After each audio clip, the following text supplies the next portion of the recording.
All right, so let's do a little bit of rundown, yeah? You probably don't know these two competitors. They're both French. So you got a France versus France battle. It's the first round in the lower bracket, which, as I said earlier, it means that whoever loses, they're out. They're out, you know? No second chances. It's brutal out here. No second chances. It's seed number 21, Typin, against seed number 28, which means it sounds like there's a little bit of a disparity, but let's look at some of the stats, yeah? I'm going to pull up the stats on screen right now, actually. So if you look at this, let's see if I can make it bigger. Yeah, that seems good. What's up, Lark? How you doing? Yeah, it's not even wrong. But if you look at the stats, it's quite actually interesting because Typin is generally the more consistent player. He hasn't had seeds where he like died super early. But for Teddy, it was also mostly seed number 6 and seed number 8 that were a disaster. Seed number 3 as well. And like seed 4 and 5 are not the best, but it's kind of okay, right? It's kind of okay. Meanwhile, seed number 7 was pretty bad for Typin, which is the seed where Teddy also got the highest score. And then if you look at seed 8, one player, really terrible score, another player, decent score. Seed number 7, one player, good score, another player, terrible score. Seed number 6, same story.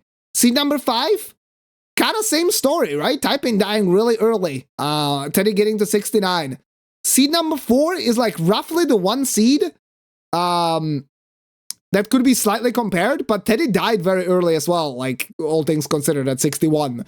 So not really. Same story with seed number 3. And same story with seed number 1. So the only seed where you can really compare these two players, in the sense that neither of them died too early, and they got to fairly high scores, is seed number 2. And that's where Teddy actually got the higher clear, interestingly enough. That's where he got the higher clear. So if there's one factor that could play a key role here, it's does Teddy that, you know, dies at 1 show up, or does Teddy that clears out a seed at 74 show up? Well, for Typin, he does crack under pressure. Obviously, the pressure is on in this. Like I said, the winner is immediately out of the tournament. No second chances here. And Typin has been, however, in a lot of these head-to-head competition scenarios before. He's participated in Bingo. He has participated in Season 1. In fact, if I look at DRL.Forsa.tv and we look at Season 1, Typin was actually the highest scoring player in those 5 qualifying seeds that get counted. He did fall out immediately in the first match. He ended up losing to Poleuki at a pretty bad death. Again, kind of showing that under pressure he just kind of cracks, right? But, like, he's a very capable player otherwise. Probably more capable than his scores currently actually show. That's the wrong fucking webpage. I can close these things. So I would say Typin is the favorite here, but also not by that much. Especially when we look at some of the recent performance. Obviously, the big question is how much players have practiced until the playoffs now. And yeah, just which version of these players kind of show up, you know? Like I said, Typin, more experience, but also known to crack under pressure. However, a very capable player. Teddy, at the same time, he did not do that well in the Randocalypse, where he participated. Did he participate in Season 1? I can't find him on the page, but if we go to well, I cannot go to Randocalypse because the page doesn't work properly, but Typin made it to the playoffs of Randocalypse while Teddy didn't qualify, you know? So it's gonna be a very interesting matchup. And it's a matchup that we can see the starting classes of already, and we also see some differences. Let's see, I'm gonna get my special guest on board here. Yo, Sirius, what's up, man?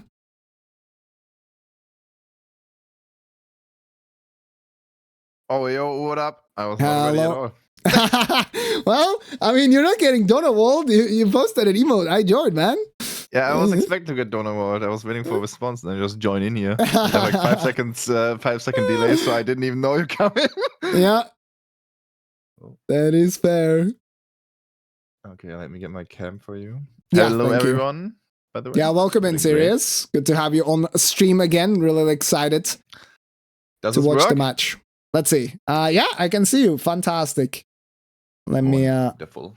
pop this out, get you on stream. So right now we are looking at both the players, starting with potentially different classes. We talked in the previous match about how strong the colossal weapons are, especially power stance colossals. When we look at the starting classes, we see Beast Claw Mace for both players actually right now. Is this a weapon you would be happy to start with, Sirius? I'm messing with your stream right now, so I'm not really paying attention. Yeah, okay. Let me see. What do they have? The Beast Hammer is one of my favorite, if not my favorite, Night Rain weapon. I'm not quite sure how good it is in the normal Elden Ring. Okay. But it's a great hammer, and if you find the second one, it's always going to be good. Yeah, that's fair. That is fair. All right, see, I got you ready now. It's all good. The good part about this weapon is also that the part of holy damage on this is really low. It's mostly physical damage, and the Ash of War also is physical damage. Mhm. So if you can boost it up somehow, it's going to be pretty good. Yeah, for the guys potentially not remembering from the previous round or just joining us for the first time, this is Deathless Randomizer League Season 2. The goal of this race, yeah, crazy, right? The goal of this race is to kill as many bosses as possible without dying. That's wild. There are some caveats to it, though. If you die, your score gets locked until your opponent dies as well, and then we are back to even ground. So even if, let's say, like in a potential scenario where you get to 70 bosses and then you die, even if your opponent makes it to like 68 without dying, you still win because your locked score is 70. So a death is not necessarily the end of the world. However, at this level of competition, of course, all the players are really, really good. And so you cannot expect to have great chances of winning if you do actually die in the playoffs. That is true. Dying is bad. Who would have thought? Yeah, that is crazy. How are you doing, Sirius, man? How are you looking forward? You've got your match, first playoff match tomorrow. How are you feeling about it? I'm pretty chill, to be honest. I don't know. I didn't really look into my opponent. I'm just trusting that I don't die and play well, and that should put me in a good spot, hopefully. But if I die, I die. Well, I will wish you best of luck. I'll be cheering for you tomorrow. You need to win. Thank you. Right? Because then I can say I lost to the winner of Randocalypse and DRL, so... Well, I can't win DRL anymore, right? So... You can. DRL Season 2? I cannot. No. I can, like, I could never play against the finalist of the winner bracket, right? You do. It's a proper winner and a lower bracket. You can win the whole thing. All right, we're on the way. Yeah. Okay, I understood the tournament wrong then. Let's go. Oh my god, yeah. Season 1 was just a little confusing. Winning? Okay, I'm just gonna keep winning then. Let's go. Yeah, just keep winning, exactly. And then did I understood that wrong? Yes, it's a best of 3 grand final with the winner bracket player having a 1-0 lead at the start. So you need to win 2 times if you're coming from the lower bracket. But anyways, I didn't know that. The match is now underway. For your ass? You have to make it there first, though. Match is underway. The special graces that we have unlocked right now are actually Scadu Altus and Snowfield. So this is the same thing that we saw in my previous match. Neither of these graces are particularly good because Snowfield is very highly scaled, so unless you have a super fast seed, you're not really going to go there to kill extra bosses. And Scadu Altus, kind of same thing, right? Especially if, because you do not have any Scaduchi fragments to start with, so if you find any tanky bosses, it's not really worth it. And also what this means is that you do not have easy Altus access, you kind of have to look for Dectus Medallion, or you're going to have to go through the precipice, which means the seed inherently is quite a bit slower. That always stresses me out from the start if I see I don't have a grace to get to Altus. Because that means either I stay in like before Altus for a long time if I don't find Dectus because I'm gonna go really, really late, or I'm gonna go there early and might miss out on Dectus and my opponent might find it. It's like a really hard decision, I think. And also a very, very random decision to make. Yeah, we saw that in the last match that was on the stream here between Roman Jacques and Niora, where Niora stayed before Altus, before he committed to Precipice for a long, long time, and ended up losing mostly because of it, because he just didn't have as much time in Altus. So we'll see what the players actually decide to do, and if they do find Dectus halves or not. I do think it's the right play, though, because in the long run, even if you go very late in a decent seed, you're still gonna be able to clear most of Altus. Mm-hmm. You're not gonna go all the way to DTS, and you probably also can't go to the tree center to do after Lanciax. But if you just go there from the Knight's Cave, that's a little bit of time loss, but it's still gonna be fast enough. And if you find Dekdos, that's obviously the dream. That makes sense, yeah. Yeah, so you have to kind of decide what you're gonna do in Altus based on like what your pace is, right? Yeah. Like if you go late and don't find Dekdos, you most likely go there at like 1:35, so you have like 25 minutes left, and that's like enough to kill at least like go all the way to Godskin Apostle, like somewhere around that area. Yeah. That's actually spot on. Neora decided to go even later than that, and that's basically kind of what he was able to do. Yeah, I had some like I had a lot of practice matches with this, so I kind of know where we'll end up. And you're gonna miss out on Lanciax and on the Assassin, and obviously on the 3 bosses, Bellwing Hunter, Deathbird, and DTS. But to be honest, that's fine. Maybe. By the way, they have crazy tiers. Or did I just imagine that? Was a charge attack tier, and what else was there? Actually, I didn't see, but now type in charge attack, and he has the Opaline bubble tier as well. Oh, I love that one. Yeah, he's not using it. Though. Yeah, he decided to go with the low HP heal rather than the one that protects you from getting hit, the Opaline bubble tier. It's I mean choice. The one that heals you. No, that's the one I love. I misunderstood you. Like being able to be healed at low HP, you can play way more aggressive with that. Especially not even for the bosses, but for the running sections. Like you pop that before a running section, before a catacomb, and it just saves your life. Okay, really, so really we found another hammer as well. Both players, I believe, have the brick hammer now. That is double Great Hammer setup. Yep, and Teddy managed to upgrade his weapons now all the way to plus 18. Plus 7 equivalent is the Somber, and he's going to be heading over towards the Laskia runes right now, catching up to Typin a little bit. Yeah, he's not... nice map, my room. He's not ahead, but Typin already made a little bit more progress towards Lucaria to grab some more items, which I also do. I think that makes sense. You might find like smithing 7s, 8s there, and then you save a lot of money, and you might be able to upgrade even higher. Yeah, I think that makes sense. Like just getting map progression done that you otherwise would anyways, right? It makes a lot of sense. He's picking these items up anyway. Yeah. Even though. Yeah, and he finds some smithing stones. I mean, he found smithing stone 6, found smithing stone 7. Definitely could have saved some money, could have upgraded a little bit further. Yeah, that's what I'm saying. Like, he could have went probably even higher if he grabbed those earlier. Yeah. That is most likely the case. All right, interesting. We already see some divergence now in these 2 routes. We have Teddy heading over to Liurnia. He's going towards the Laskia runes chain. Finds the Ulcerated Tree Spirit. That will be the first boss that he's fighting with his Great Hammer Colossal. If that's the one in Limgrave, it's going to drop a lot of runes. Like the one in Limgrave drops a lot of runes for no reason at all. Is he running away? I think he's. He was fat rolling. He wanted to get. Okay, I thought I saw that, but I don't know. Oh, that's a perfect attack. Yeah, that's really nice RNG. And in the meantime, on the left side of your screen, we have Typin heading over to Limgrave first, and he actually gets the first boss done, which was the Chief Bloodfiend from the DLC. So score now 1-0. Doesn't really mean anything this early in the match, especially as it is now tied. It's over. Oh, damn, he has a lead. Okay, how much money is that? Let's see. 44,000, yeah. Yeah, that is the one from Limgrave then. That thing drops so much money.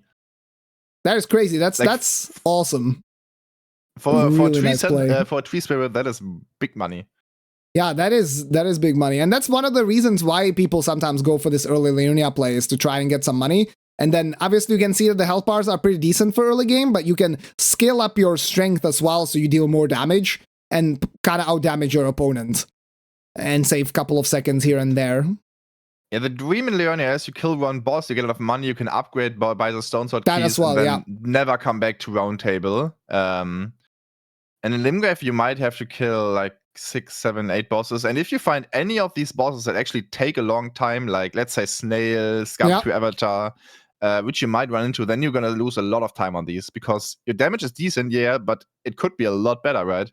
Yeah, And here's Meteor. You were talking about one of them. We'll see how this goes for Typin. I think Meteor is not that tanky, but this is you could probably if she does some phase transition stuff and annoys you this look at the damage. Like this could be double that.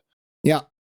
Yeah, I mean the strat here obviously is trying to get this stagger so you can get a big riposte. That is. But with better damage, like potentially you could skip the phase transition even completely. He might still be able to do that. Okay, he pulls it off. Nice. He does actually get it.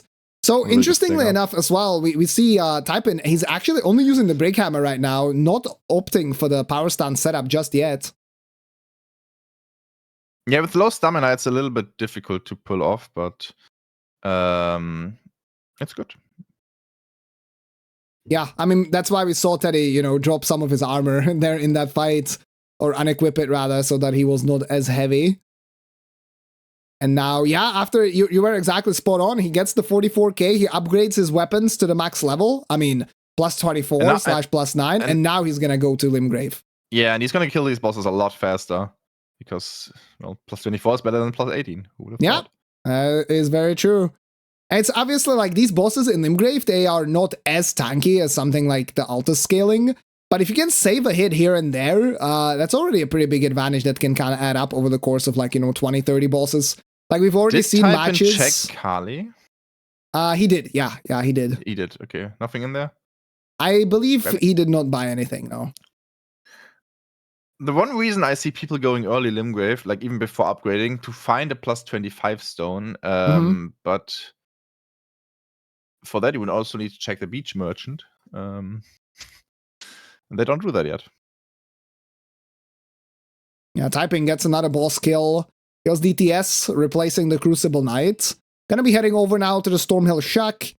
Might be going to Margit, might be going to Bernal. The order there doesn't really matter. That's what you will see a lot, is that the chains of bosses that players do are going to be similar, but they might do it in a little bit of a different order. Yeah, Teddy says, fuck that. I'm just going to skip the cave and go up immediately. Mm-hmm. No chain for him. He grabbed the Grace, though. Yeah, that's kind of an interesting choice. I do wonder why that is. Stream sniping from a tier. Stream sniping.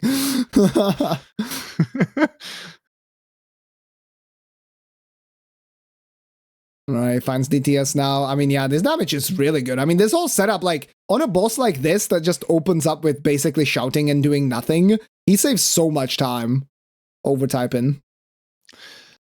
Ooh, I just noticed Typin has a talisman that upgrades your rolling attacks or your crouch attacks. And if you find a Colossal with that, that's an insane damage boost. Because you basically play Colossals like only crouch attacks. And with that, it's going to be even better. Yeah, something like the Sunflower, that kind of moveset has an insane crouch attack, right? That really quick one. They all do. They all do. Oh, they all have? Okay. Yeah, all stomach attacks. Yeah, the big bonk, colossal weapons, all of this really good crouch attack. That's really fast and drains no like the damage is basically similar, maybe a little bit less than an R1, but it's faster and it costs no stamina. And for colossal, that is insane. You can do so many of these. Yeah, that does sound like a big deal. He finds a Stone Sword key from Bernal, actually. That saves a little bit of money not having to purchase it later on, maybe. Mm-hmm. And now we have a Death Knight here as a replacement. So this is one of the tankier bosses for sure. I would assume that Typin runs away and maybe tries to come back with a holy weapon instead. I mean, he does have a holy weapon. He's just not using it right now. Yeah, but he's also not upgraded, right? So just come back with a better setup. He also finds Dancer of Rana. Decides to also peace out right now. Yeah, that makes sense. Yeah, but Teddy's just going to do these bosses, right? So I would assume, I would assume. Yeah, it's nice that these guys are very close to the Grace, so like you do not actually lose as much time, but still, like seconds could matter. I'm going for around like 40k to upgrade to plus 24, so I can also buy the Stone Sword keys and maybe some additional stuff. And Typin is still far away from that. Yeah, like he has 19k now. Maybe he's gambling for an early remembrance, but right now, well, Dancer might have one. Yeah, that's another thing as well. That's why you see both these players loot, because you can upgrade your equipment in the sense that you find a good talisman or you find a physic flask tier. But at the same time, you might also find some some runes and then be able to get to that like 40k-ish a little bit sooner. Even though remembrances, I believe, are only from bosses. Yeah, they can only drop from bosses, so you can't really find them. But you're still gonna pick up some golden items because they might be a plus 25 stone. That as well. For a smithing weapon, it's not that big of a deal to go from plus 24 to plus 25. But if you play a Soma weapon, the plus 9 to plus 10 is going to be a big time save over the entire run. And also, I want to say, Teddy is insane. He jumped the fire of Dancer of Rana, and the timing for that is very, very precise, and he did it very consistent. I think it's actually pretty easy. Maybe you're just bad. Maybe I am bad. But if you jump too early, she's going to do the fire up, and then what I will say was impressive is that when you're on a slope, it can hit you despite you jumping, and so the fact that he went for that strat on a slope, I thought was actually pretty brave. Well, also she can just like do the cast upwards, like yeah, exactly. Yeah. But yeah, he does get the kill. Right now, he's 4-3 in the lead. The score, not telling the whole story. It doesn't really matter this early in the match. What is telling the story is the difference in upgrades right now. Yeah, I mean, I want to say, like, it kind of tells a story, not because of the bosses, but because of the upgrades. Like, yeah. Like, Teddy is already ahead in bosses, and he's upgraded, while Typin is still chilling. Yeah, like, Typin right now, he now might actually switch to a power stance. I'm not exactly sure what he's doing. Sacred I think he was... Blade. That is really good. Yeah, that is Blade of the pretty Merchant. Good. That is a really nice pickup. For heavy and, well, Sacred Blade, right? So yeah. That's going to be crazy.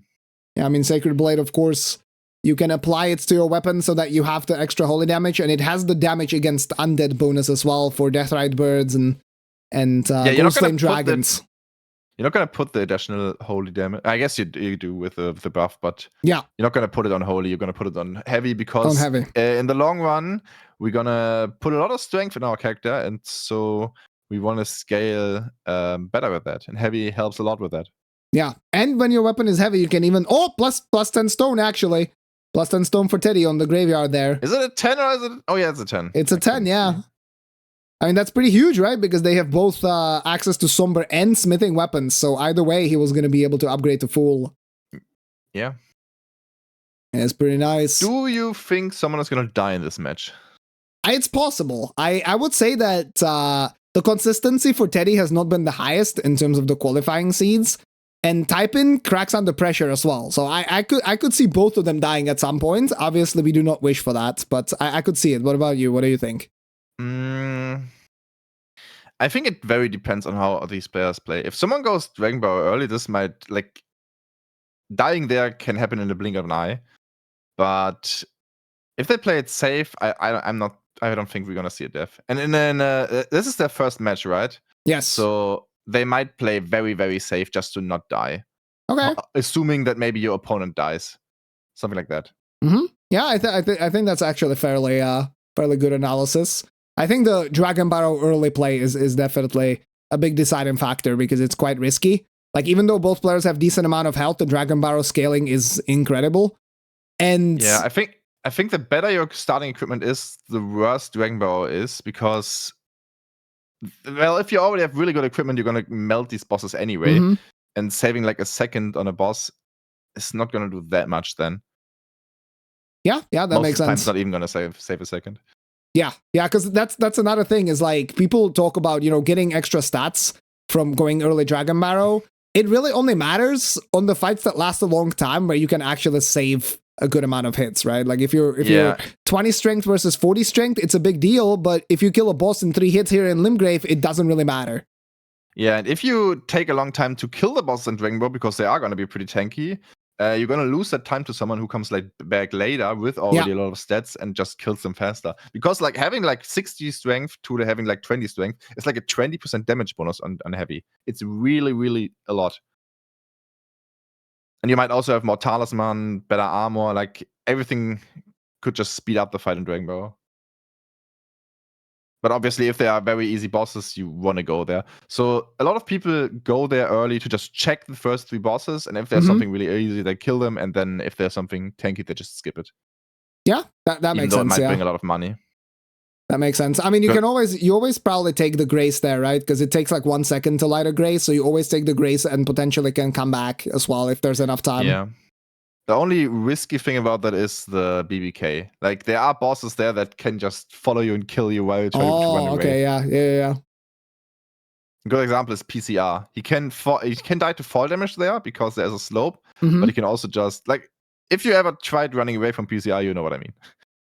Yeah, of course. The leash wrench is insane, and he hits you on the horse. It's crazy. Yeah, Thorin dies. Yeah, where was Black Seal? I didn't pay attention actually. Where was it? Oh, the hammer? I'm not exactly sure where Typin got it, but he basically just now equipped it as he was running over to the merchant. I think it was at Patches. So it was probably like on the way Patches, to yeah. Patches. Yeah. So, damn. It's a great hammer seed. Yeah, it is a great hammer seed, which I think is actually kind of cool, because last time we got to see Bloodfiend's arm, which is a fairly different weapon from the weapons that the players are using right now.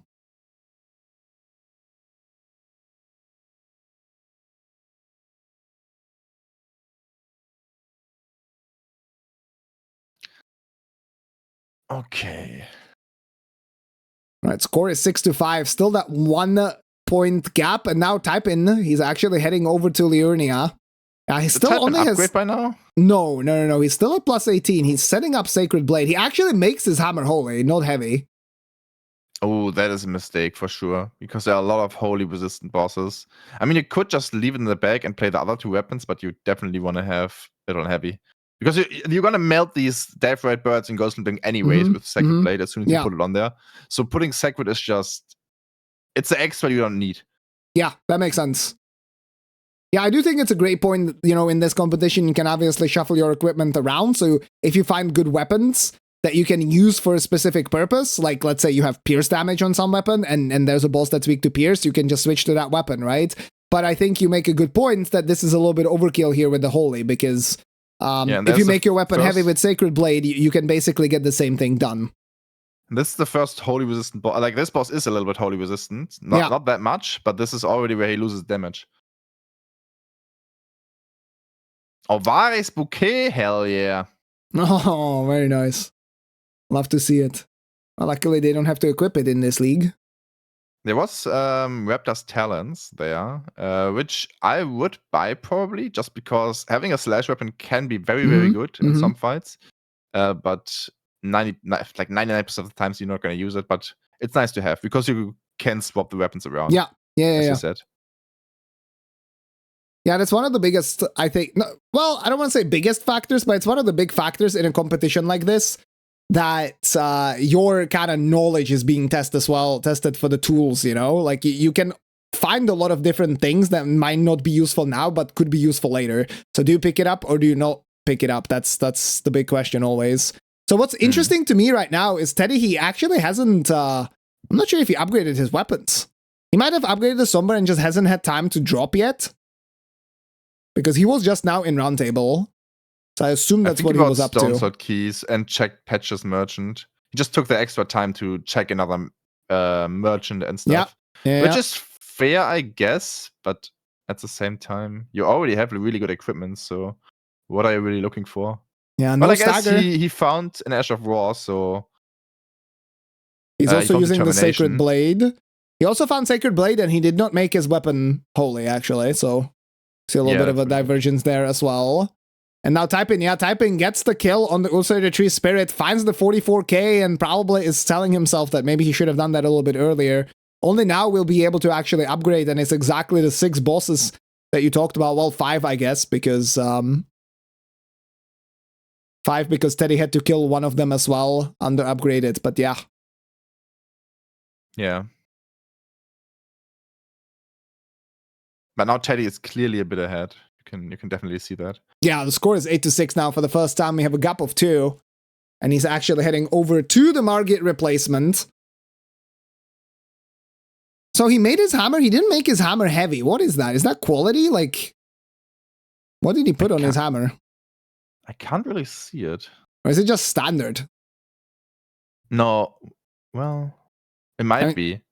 To be honest, with early when you don't have a lot of strength, the heavy is not going to do much. Okay. But it's not going to lose you damage either. So maybe he just thinks with the starting stats of my that my class has, is I don't want to have heavy right now. Yeah, that's fair.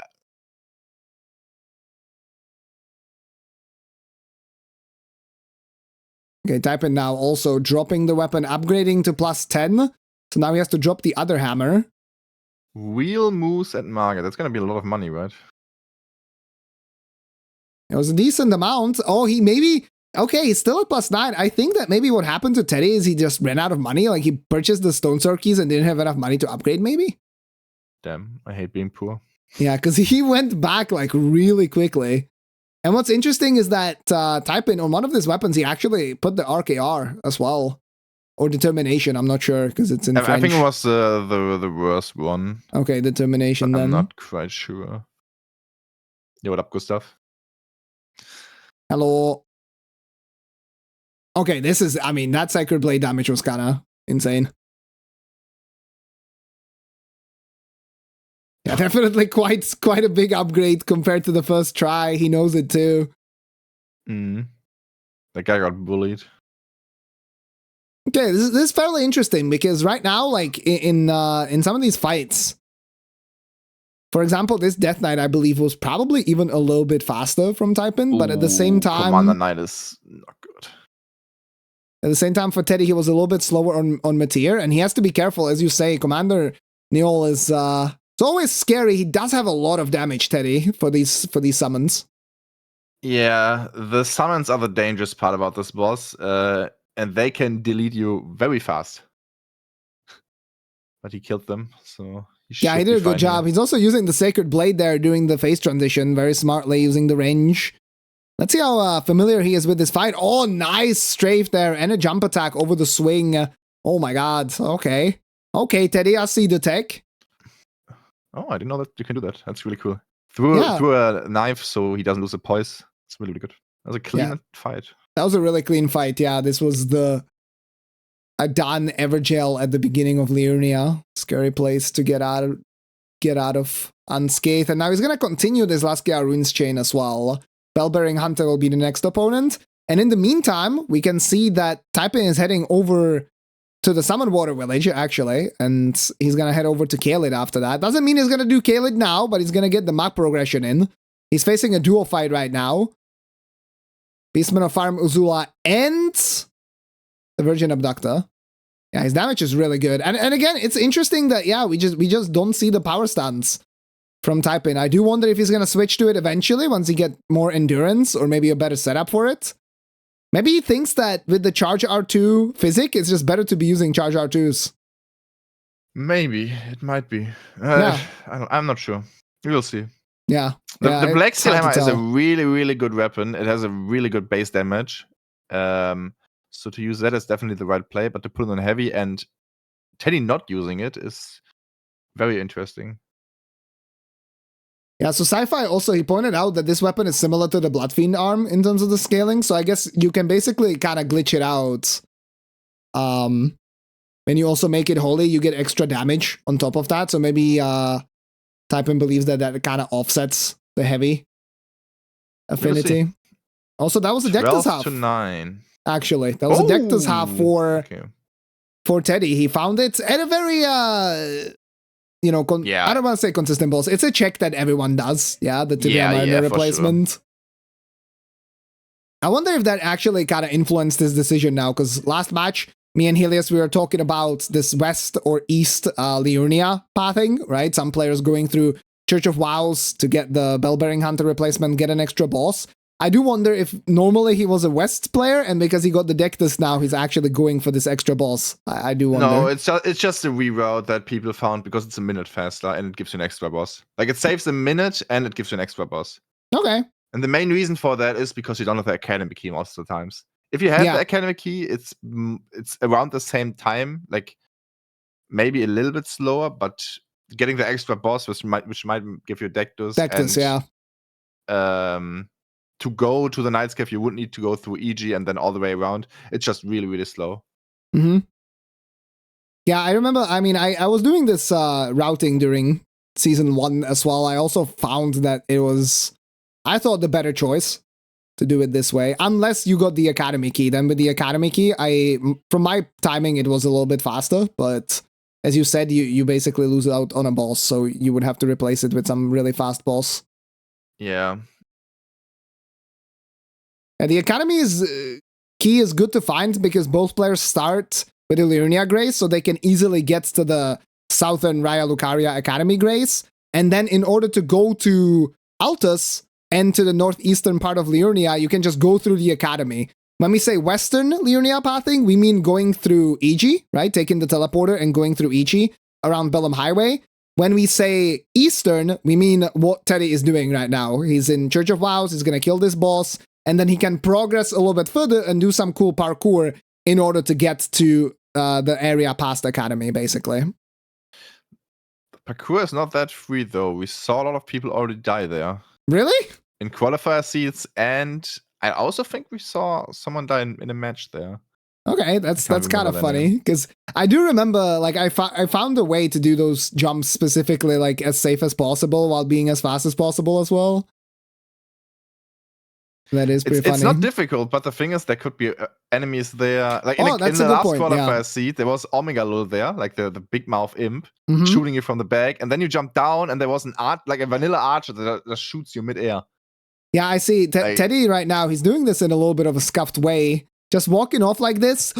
Okay, he's fine. Oh my god, that was a little spooky. Yeah, I hate this. I hate walking off ground like that, because very often you will land on the edge, and then the game loves to not store your position there for calculation of fall damage, and you drop down to the next stone, and it just calculates from the first one, and you die.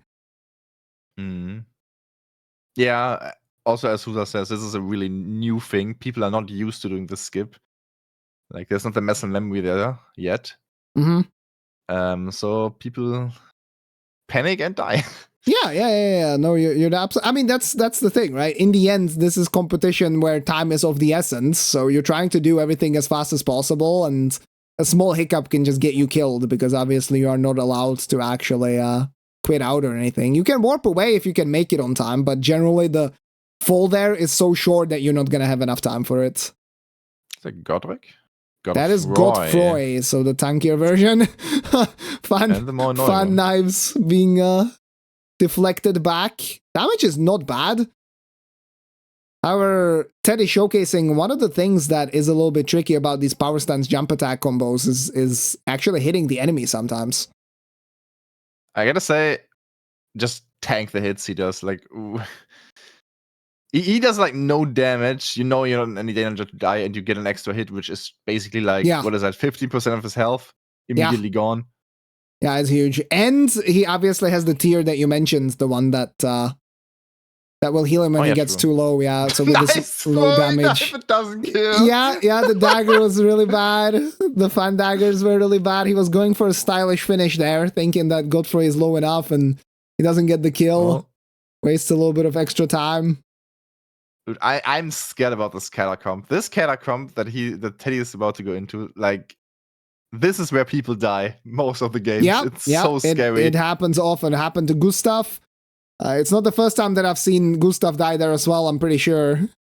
It does happen a lot. Hello, Kalia. Welcome in. I also died there in a few no death runs. But Typin killing this bird, that's what I mean. Like, you can't just jump down because you kind of... maybe you don't know the exact spot. You're scared that while you look for the place, you get knocked down. And now he's fighting a bird, which is the worst fucking thing you can do. Yeah, I mean, this literally makes whatever routing he's doing here slower than the alternative, which is kind of funny. No, he knows where to go. He's doing the jump correctly. He knows where to go. But the thing is with these birds is that it's actually really, really scary, because they can also snipe you as you are doing your jumps around here. Oh, yeah. Oh, that's an interesting way to do these jumps. I have not seen that yet. That's the way I used to do it as well. That's so funny to see people kind of rediscover things that were a thing in Season 1. All right, let's see. This Black Knife Catacombs, as was pointed out multiple times, very scary place. You have to wait for these traps, try to get on top of them, to go to the upper floor to access the second boss. Teddy does get to the top floor, does not get cleaved. That is really good. This looks pretty chill. Didn't make the zero cycle, but it's fine. Yeah. Yeah, that's sometimes difficult, right? Like, all you need is one enemy, like, hitting you from behind. Uh-oh, Typin in trouble with a finger creeper. Knocked off Torrent, he's healing. Oh, the finger creeper really nice. They're just chilling. If he would have went for another attack there, like... Yeah, that is... that's so scary. Would have been dead. And he's killing everything. He's killing everything, and Onzi is on the right side as well. Oh my god, an Onzi! We have some Very action. small arena. Oh, nice jump attack there over the blue combo, though. That was clean. Oh, okay, he got him. Dude. Typin is also going to run into that boss soon. He's not going to go this way yet. Yeah, he's doing this a little bit differently. He's heading over to the Bellum Highway first. I also do that. I like that play because, well, you can do this boss. Okay, you're not going to... Oh my god! He's fine. Okay. You can do this boss, and well, in this case, you can't do this boss because you're not going to do Fire Giant P2 right now. But you get an additional sacred tier, and you need to go to Dectos anyway, so you're not really wasting your time. This is like your grace for Precipice then. For the lift.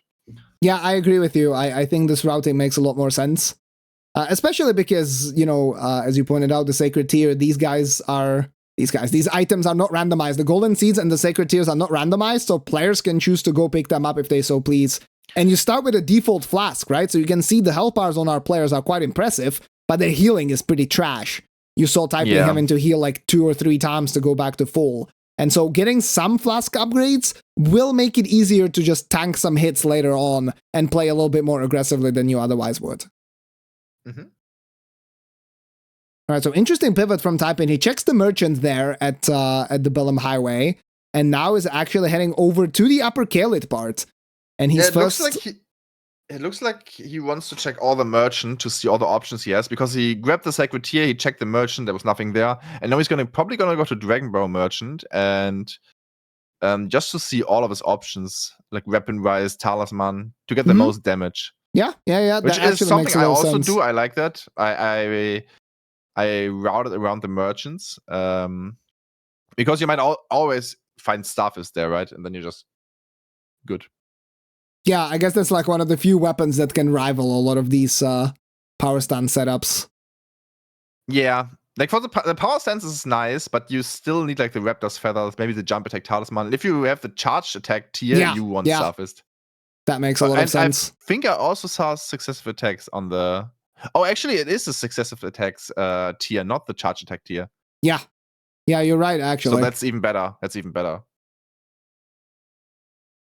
Yeah, what's interesting about power stance is that you can build that up fairly quickly. Like, you do not attack as fast as you do with just one weapon, but both of the weapon hits count as an individual weapon hit. And a power stance attack is exactly that, right? So you can actually stack that up pretty quickly as well. Yeah, exactly. It's really good. Yeah, Typin use the restroom really quick. Yeah, no problem. Yeah, Typin going exactly for the play that Sirius mentioned. He's now heading over to the Bell-bearing Hunter replacement here in Dragonborough, and in the meantime, we see Teddy on the right side of our screen progressing to Liurnia right now. He went to the South Raya Lucaria Grace and is now clearing out the Temple Quarter area. He hasn't killed anything yet. However, he is heading over to the Erdtree Avatar replacement. And he finds Renala. Okay. That's interesting. So Renala is not going to be that bad. Like, this isn't the highest scaled boss in the entire game, but having some kind of a status effect would have probably helped here. I'm curious about the damage. Let's see. Yeah, he's thinking about which weapons to use right now. He's using the Brick Hammer and the hammer from the DLC, the Black Steel Great Hammer. And yeah, Determination helping with that first hit, but right now, probably not enough stamina to one-cycle this. It's going to be close. He needs 2 more of these. Yeah, not enough stamina gets a 2-cycle. So that's something to kind of keep in mind for a little bit later when Typin gets here. And also Teddy is heavy right now. Almost getting blasted by the students. Cannot actually find where the students are spawning. Losing a lot of time here potentially. Gonna be very interesting to see when Typin makes it here. If his weapon is able to one-cycle. Probably not, but we will see. At the same time, we have a Putrid Avatar replacing the Bell-bearing Hunter, and now Teddy in a little bit of trouble because of these tombstones. He still cannot find the correct student who has the charge. Finally does. It's this one in the north and west part of the arena. Yeah, Putrid Avatar, generally not the hardest boss, but it is Dragon Barrel scaling. We could get a decent amount of money here for Typin as well. Maybe an influx that allows him to one-cycle Renala later on. Okay, he does get the kill. Gets his 14th on the board, while Teddy gets a 17 now. And let's see the money. What does he have? 91,000. I mean, that is not too shabby. That's pretty good. That is pretty good. Welcome back. Back. Got someone with me. How is Renala's health bar? How has Renala not died yet? How is her health bar still on the screen? Yeah. Is she alive? I mean, he just killed her first phase. I'm so confused. Did he though? Apparently he did not. I mean, this is suspicious. Oh, first phase. Wait, yeah. Yeah, I'm not sure if I've seen something like that before. The second phase, I would say maybe she staggered and he thought that was the kill, but why is she not dying? Did he get a score point for that? No, right? No score, no score. What is happening? Yeah, I'm not sure. That's she somehow has to be alive, but like, how did that even happen? I'm gonna go back into the VOD and see if she can be alive. Yeah, please do. See that in a second. Thank you. Okay. She cannot die in the bubble, but like, he killed her on the ground, no? I'm looking. No, she has to be dead. But she's not. No, she's not dead. He only hit one hammer. Oh. And I think she survived. Yeah, I mean, he only hit one of the two hammers. And there was a child dying, and he thought the dying animation of the child, like when the boss explodes, was from Renala, but it was from the child. Okay, that is, oh my god, what a blunder. Holy smokes. He did only, like, he did an L2, an L1 to hit with both hammers, but he only hit with one hammer, and so she didn't die. Yeah, that's crazy. And we see a little bit of a blunder as well, not as big of a blunder for Typin, but he gets all the way to the bottom of the Limgrave tunnel. That's the one where you have to leave the elevator a little bit early. No, oh my god. The pressure getting to our players right now. That's when you try to turn off your brain and just play, and then he just, well, I should have kept it on a little bit. But yeah, this is crazy. Sometimes. I was just saying that it's happened to me countless times. Like, you can't really blame them. In all of these tunnels, besides this one, you always go to the bottom. So, like, you know, it's easy to mess it up. But yeah, I was just saying that Renala could be like one of the deciding factors because it was a 2-cycle, and it took him forever to bring her down the second time because he couldn't find the correct student. Right now, he doesn't even have the kill, so like, it actually could be the deciding factor. If that is a Deathless half, that would be so messed up. I mean, now, okay, now that's like some evil shit territory, dude. Yeah, but that's what I'm saying. Like, they are searching for that, and that could happen. It could be any boss. Well. All right, well, there's still a bit of a gap, 18 to 15, but that's because Typin, he went all the way to the Dragon Barrel Merchant. He killed the Putrid Avatar there, got 91,000 for his trouble, so he was able to level up a bunch. You can see that now his health bar is actually bigger than Teddy's. It was not like that just moments ago, and now he's going to be fighting Radahn, who replaces Agil. And Sirius, please take it away, because I'm going to go quickly to the bathroom as well. Yeah, I think we saw Radahn shooting him from very far away when he entered this area, which is really annoying. Radahn can really mess you up in some areas, like really mess you up. I have seen him in Dragon Ball on the bridge, and he just starts shooting you from so far away. And if you go there early, that he could just kill you, right? Oh, and we see Plusy on the bridge already. Yeah, do you? Let's see the damage. Plus, he could obviously jump down into the river, which would be very annoying. Because dragons do not die if they jump down there. Well, and there's another dragon, which he decides to kill right now. Which probably was a mistake, because I don't think that dragon would have saw it. Maybe. Oh, and he just thought, okay, this is so messed up for Typin. This is actually a scenario where we could die. Because if you go far away from Plusy, first phase, there's a lot of damage, he's going to spam this lightning. He's like the best supporter anyone could have because he's just gonna spam this lightning and keep on spamming. And oh my god, this is annoying. And you also have to pay attention to the other dragon because he could do fire at the same time. He's in the back there, not doing anything right now, but oh, okay, he's just walking, no fire. That's good. That's good. Oh, there's a fire. Okay. We're chilling. Can he get the dragon down before Plusty comes down? He cannot because this. Oh, the damage! What the fuck do you mean? What is happening? What's happening with this Plusty What the fuck is happening here? You're missing everything. What happens? Dude, how did that do so much damage?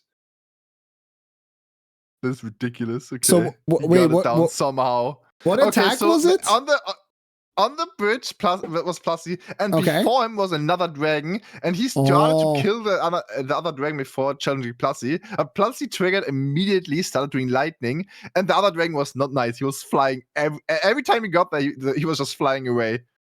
Oh man! And then Plusty phase transition. He went back to the dragon to kill it, and he was flying away again. And Plusty hit him with a phase transition, and that did like 80% of his health. Yeah, I mean that transition is insane. It deals so much damage. It's ridiculous. Yeah, and at the same time, the other dragon was coming in with fire.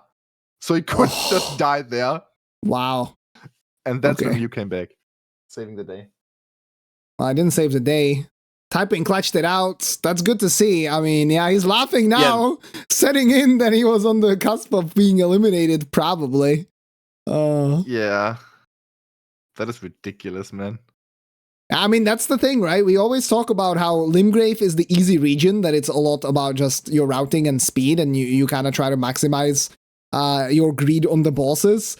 But sometimes things can just go wrong. You never know what the randomizer throws at you, and then Placidusax deals 80% of your health bar, even though you have 50 vigor. Yeah, it's just, you never know. That's why Limgrave is scary, because Limgrave seems easy and it is going well, and then suddenly something happens. Yeah, and if you die in this game, you die fast. Normally it's too late for you to realize. Yeah, you get thrown off torrent, right? You're just running around, minding your business, you get thrown off torrent, hit on the ground, and you don't even have a chance to heal half the time. Does Typin actually have 9 strength after killing a Dragon Barrow boss? That is messed up. Does he? People in chat saying that. 9 strength? Well, maybe he's, both of his weapons are holy. Maybe he's leveling faith.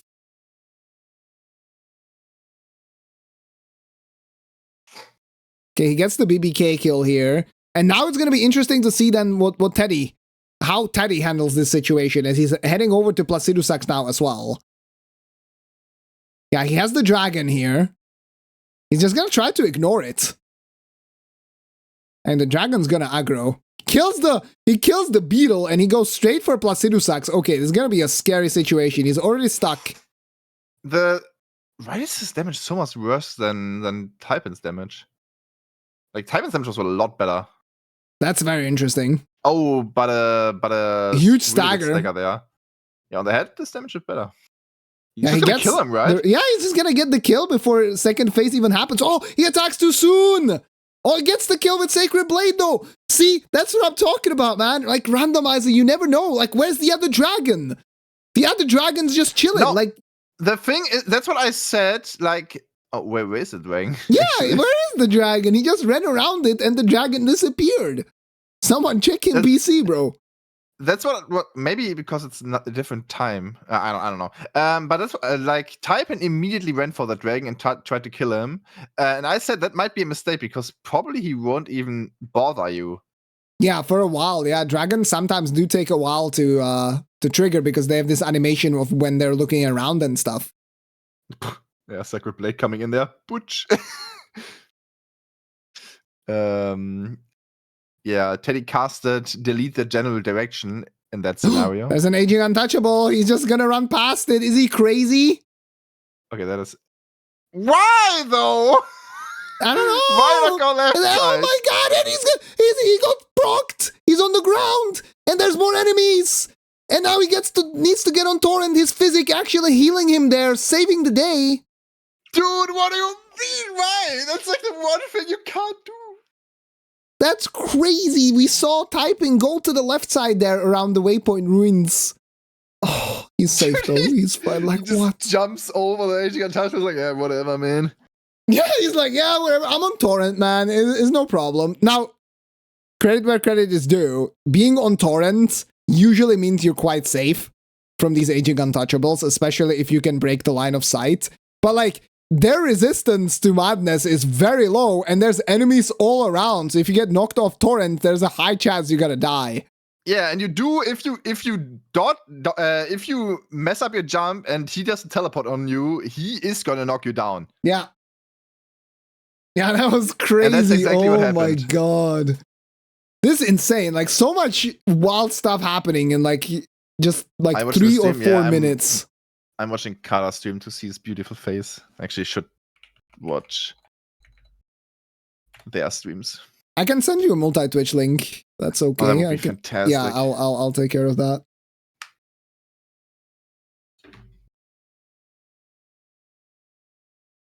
Yeah, so much crazy shit happening within like 5 minutes, and still no one actually dying. Thankfully, of course, that is a lot more interesting for us to watch. Let me pull up Discord. Okay, he's slow. I have too much shit open, man. There you go. Thank you. What is Twitch Theater? Never seen that before. So that's apparently like, it's just a multi-Twitch thing. Also, where did your freaking camera go? It's a multi-Twitch thing, but with Twitch Turbo, sometimes on apparently multi-Twitch you get ads. Well, this should be fine.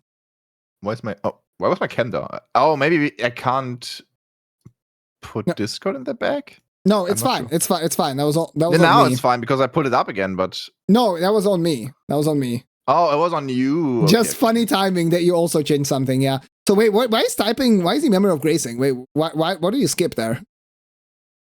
I didn't see it. I was. Chat, what did you skip? Yeah, did you guys notice? So he went obviously down south in Weeping Peninsula. He did the interesting route. Well, I say interesting routing. He did the routing where he basically went through Earthbore Cave and then went directly to the night bosses from there, taking this grace on the way. Now we see him going back to the catacombs. I think that this routing is a little worse because you cannot like kind of easily. No, it is. No, it is faster, but you don't get the sacred tier. It is pretty much the same speed, and you do not get the sacred tier exactly. Like the advantage is that if something is bad, then you get that grace, meaning that you can come back a little bit easier, right? Like if the first boss at the merchant is bad. Oh, Teddy missing the skip, typing, hitting it. Side, if there's something that runs away at the merchant, well, you can just kill it before it runs away if you come from the other side. Yeah, that's also true, yeah. You can't get up, Teddy. Yeah. What is this? Yeah, I don't know what that was. Definitely wasting a bit of time over Typin, who actually managed to hit the skip there with Torrent nicely. But yeah, Typin went to the merchant. He checked the merchant. I believe he killed the first boss. And then he just pieced out of the second one. So I'm very curious to see what we're going to find there. I mean, if you skip it in Limgrave, it has to be something really bad. I don't even know what it could be. Scattertree? That's my thought, but like even Scattertree Avatar is going to be fine in Limgrave. Yeah, that's what I'm saying. I don't know what you skipped there. Especially like this late into the match, right? We are 45 minutes in, 46 minutes in. You have like quite a bit of vigor. We'll see. We'll see. Right now, it's quite interesting because Teddy is doing the other routing. He, instead of going to the night bosses, he goes to the catacombs first, gets the grace. We'll use it as a little bit of a hub, and now he's gonna fight these bosses. And then after this tunnel, he's gonna take the Spirit Spring and head over to the night bosses that way. And also Teddy was a stupid throwing knife, man. I can't. It didn't work a single time yet. Oh no, he gets the ripples. He gets the ripples. The only noticeable thing that saved him a bit of time was keeping his stagger up at Commander Naya. Everything else, he just wasted time with the dumb throwing knives. He also broke the illusory wall in Black Knife Catacombs with the fun daggers. Yeah. It's crazy. But yeah, he'll be able to get that tier, as that's rightfully point out that Typin does have the extra tier from Bellum. So both players are going to be at +3. with their flask. Electo. And now Typin, he's also power stancing, actually. He did switch to power stancing now that he's level up. So I think the idea for him was basically, I cannot wield my, or rather, I cannot equip my armor while power stancing. Instead, I'm just gonna go ahead and level up enough endurance to be able to keep the armor while power stancing. I think that was the thought there. Which, in a way, might be decent because of poise, but at the same time, you kind of like hyper armor through a lot of things if you're jump attacking. We see Teddy with 20 strength now. I wonder how much Typin has. I hope he has more than 9 by this point. I'm not so sure. He hasn't made that much money. Because they're going through Limgrave. I mean, he's still sitting at 60k right now, right? So he hasn't leveled in a while.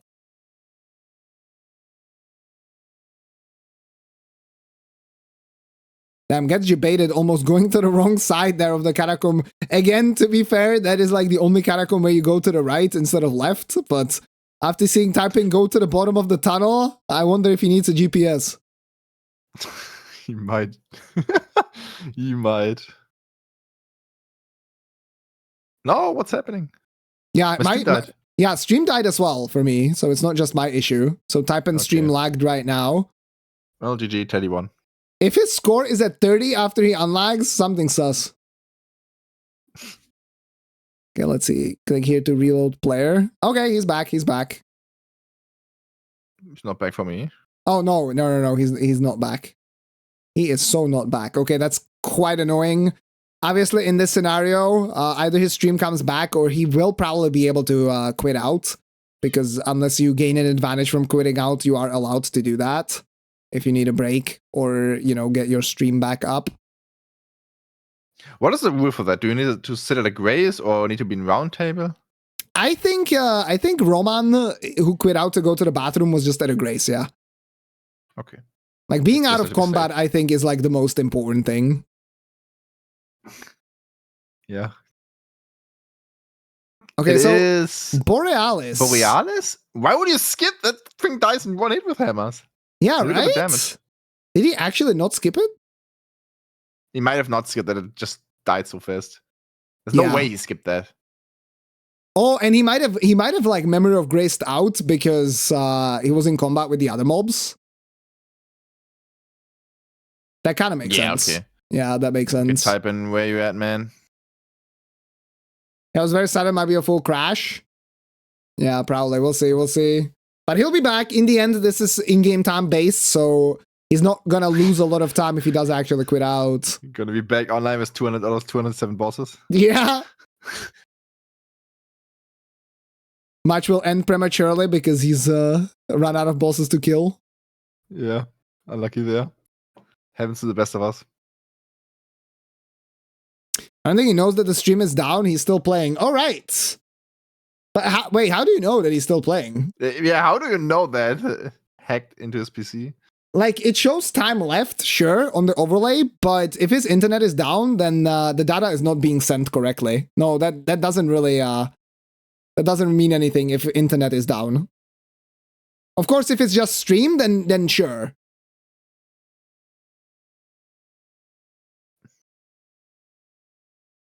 Yeah, also the timer goes... Like, Typin had more time and now he has way less, so it's probably just going down without pausing, right? Yeah. Yeah.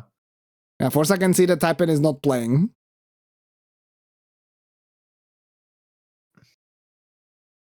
Yeah, that's a little bit unfortunate. I mean, dealing with tech issues is never fun, but in the end, like I said, Teddy will be back. He will meow. He will have his time back, hopefully, as well. This cat is being very annoying right now. Oh, go there.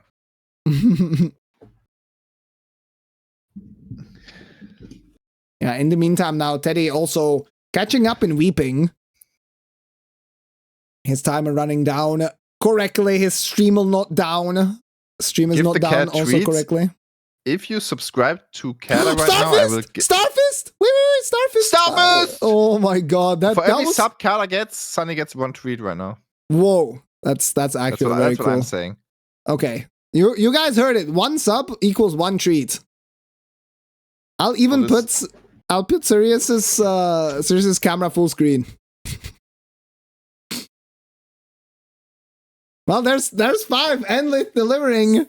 Oh my god, with the 5 gifted subs, that is crazy. I gotta get some snacks real quick. Give me a second. They're not here. Yeah, sounds good. All right, guys. So Typin is out anyway right now. Okay, his stream is not there, so I can make Sirius's camera a little bit bigger when he gets back. And in the meantime, Teddy actually finds the tree sentinel. Thank you so much for the 5 gifties. That's actually crazy, dude. Thank you so much. I really appreciate that. Oh yeah, stop message clipping off the screen. Oh, I didn't pull it up high enough. That's fine. That's okay.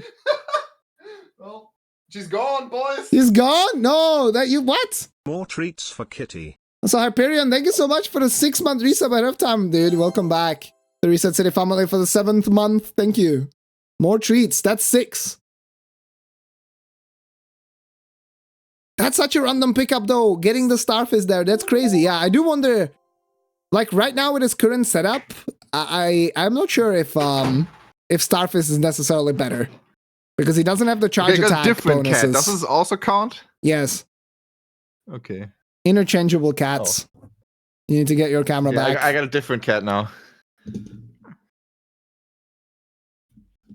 I don't think he ever realized that Renala didn't die. Starfish Star Wars? I would say depends on the setup, right?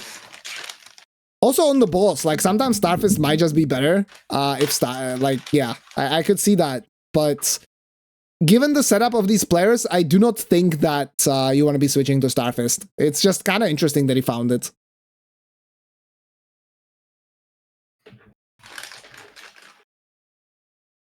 Yeah, need to be 6 treats.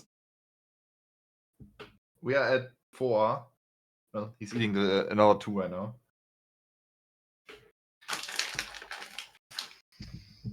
Chat is very nice as well, not making the kitty too fat. He's already fat.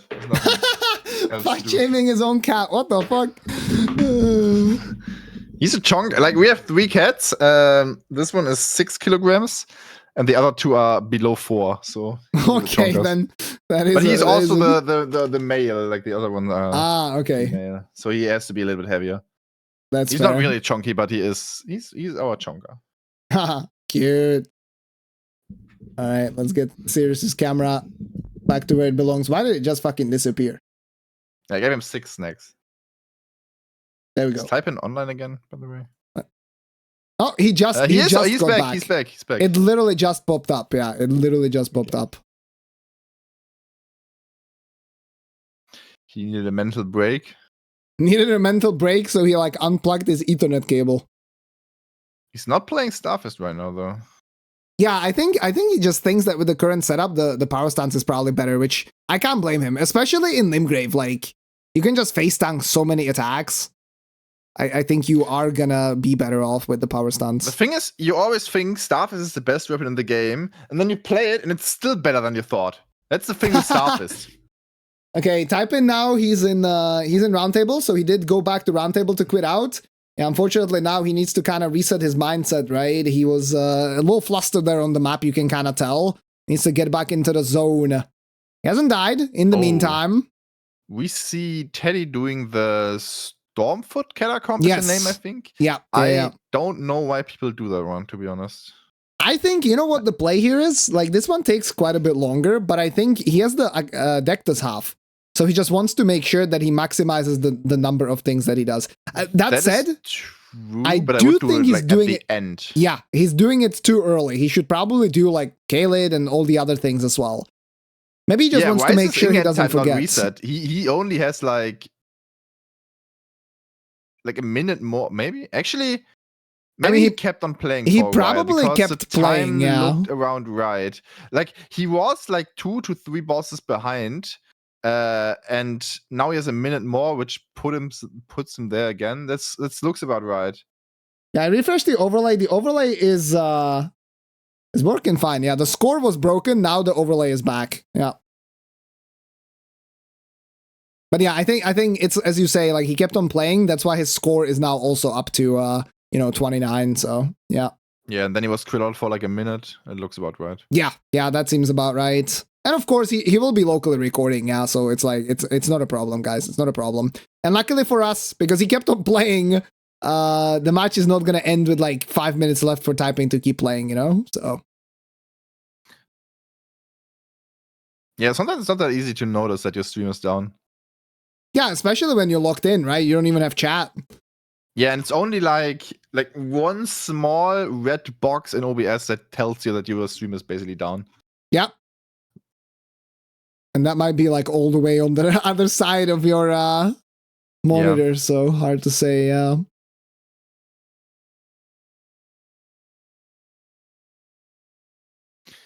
Yeah, the overlay is wrong now. Time rise, I think. No, it's actually not. No, I'm pretty sure it's back to normal now.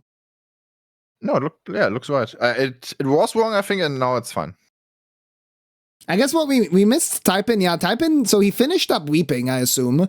And what we missed is that Typing also went into back into Liurnia now, right? I don't think that he's done Renala just yet. That will be the big pivotal point, I think, because I don't think that Teddy even realized that Renala didn't die. Like, he might know by now, but, like, it's hard to say. I think it would be worth to go back to Renala if you can one-cycle her. But, yeah, he might just not know. You only get one boss, but it's a fast boss. I'm not sure. You probably should do it still, because it might be the deck does have. If there is one, your opponent is definitely going to get that. Yeah. And that might be just a lose right there. So you basically take the time loss. Or he might think it was a bug and it might happen again, so he's not going back. Oh, okay. That's also an interesting point. Well, instead right now, I mean, we have a little bit of a divergence in routing now. We have Liurnia for Typing, 50% and of the Teddy. time there's some annoying shit that they can't do it. Yeah. Yeah, I mean, you a lot of the time you can get it if you get like a very quick first try, and if you don't, then you will get absolutely destroyed by the enemies there. But this time, Teddy didn't even get a chance. Like, he just couldn't actually do the jump. Was it a hard 3 health Typin just got? Or what was it? I actually couldn't tell. It wasn't a Dectus. I think both players right now are not going to be returning into Roundtable. It was a hard 2 health. So as soon as you get one, Ensha is going to invade you as soon as you go into Roundtable. So if you get one, you're never going back to Roundtable because it's a huge time loss. That's why you want to buy your Stone Soul keys and everything early. Because going back there is not just slow, but in that case, it's super slow. It's going to lose you like 2 minutes immediately.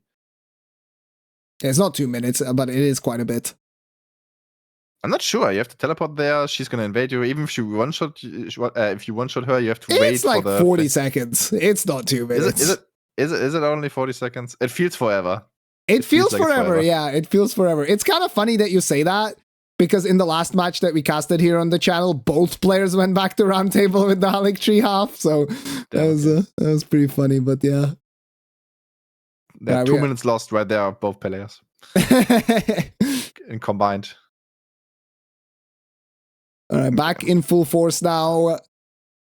Teddy heading over to the Nox Duo replacement, while Typing here is killing Godskin Duo. Or actually, it's probably a snail. Yeah, it's a snail. Oh yeah, it is snail.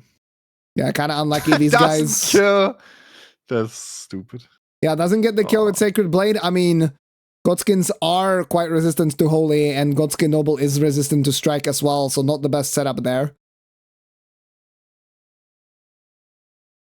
Gonna be able to get the snail kill. I don't think we've seen this one from Teddy yet. I don't think he's been to the Bulls Ever Jail. I am not sure, to be honest. The match has been so eventful. There was like so much stuff happening. I don't think he's done that, but... All right, Great Club acquired as well, or Large Club acquired rather, for Typin. And yeah, Typin, his stats, offensive stats are really low. He also does actually put in a Sacred Physic. A Sacred Tier, Sacred Tier. He does have the boosting Physic now for his holy damage. Ah, okay. Maybe that's why he's thinking that this is better. The hammer already has base holy damage. Now he gives extra holy damage, Sacred Blade. Maybe he thinks all of this stacks to like better than being on heavy. Because he has both hammers on holy, right? Holy, yeah. Yeah, and I with the great steel one, with the black steel one rather, I can completely see it. Like, I do believe that. I think you are in a little bit of trouble if you find the boss that is resistant to Holy, but that's probably why he, well, never mind. I thought that that's maybe why he set up the large club, so that he could have one weapon that is standard just in case, but he also made it Holy, so. But he was through Weeping and didn't find Starfist, right? That's what Correct. we're saying. Yeah, correct. Well, we didn't see, actually. No, his stream crashed right at Starfist, actually. Yeah. So we don't know, but I don't think he has it. Then again, I don't think he would have swapped. All right, so now the interesting question. Does he get this Renala kill, and does he get it in one cycle? The problem for Teddy was stamina. It seems that Typin has more stamina. He does get the one cycle, does get the kill as well. Yeah, she's dead. She is very dead. Nice drop down now from Typin as well. No deck does half. I mean, that's an important thing to point out. But the fake academy key. Score 36 to 33. Teddy in the lead, but also has a minute less. So it's probably more like a 2-boss lead right now. Oh, he does have the Starfist? Okay, opts to not use it. That's crazy. I would switch immediately. Especially with the successive attack tier that they have. Really? I feel like Power Stance does a good job stacking that up. It's quite interesting because a lot of people in chat who are also competitors were saying that they would not switch to Starfist. I played 2 seeds with Starfist and both were my PB, like 83 and 85. Okay. And I couldn't reach that with a Power Stance yet, so I would switch immediately. Maybe it's just that I'm very used to playing Starfist, so I play it very efficiently. Mm-hmm. And I'm not that used to playing Power Stances besides playing them in Night Rain. So maybe that's like the difference for me, but I would switch immediately. Just because I'm way more comfortable with Starfist. Okay, that makes sense. That makes sense. I mean, clearly both players believe in the Power Stance here. That is the choice right now. Theodorix goes down fairly quickly to this Power Stance damage. Crystallian now, a little bit of a miss there from Typin, but he's going to be able to get the kill rather quickly as well with a double strike weapon. No problems there. Gets up to 34. Score is still separated by 3 points between these two players. But also, Typin is has about an extra minute, right? Because of his crash, so that needs to be considered as well. And also, Teddy is doing a very fast line right now with a lot of bosses and basically no running sections, which Typin has not done. So he's gonna do this eventually and get all these fast kills. All right, interesting from Typin.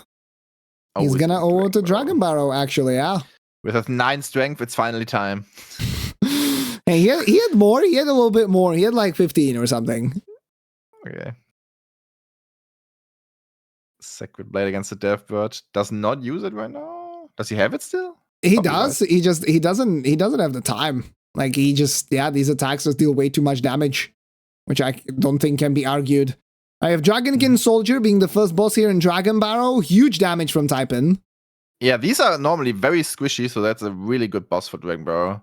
And they always do like the scream at the start, and then you just wail on their head and they're dead. Yeah, it's dead. Nice. Yeah, that was easy. And if this is the real run, this is gonna be a lot of money.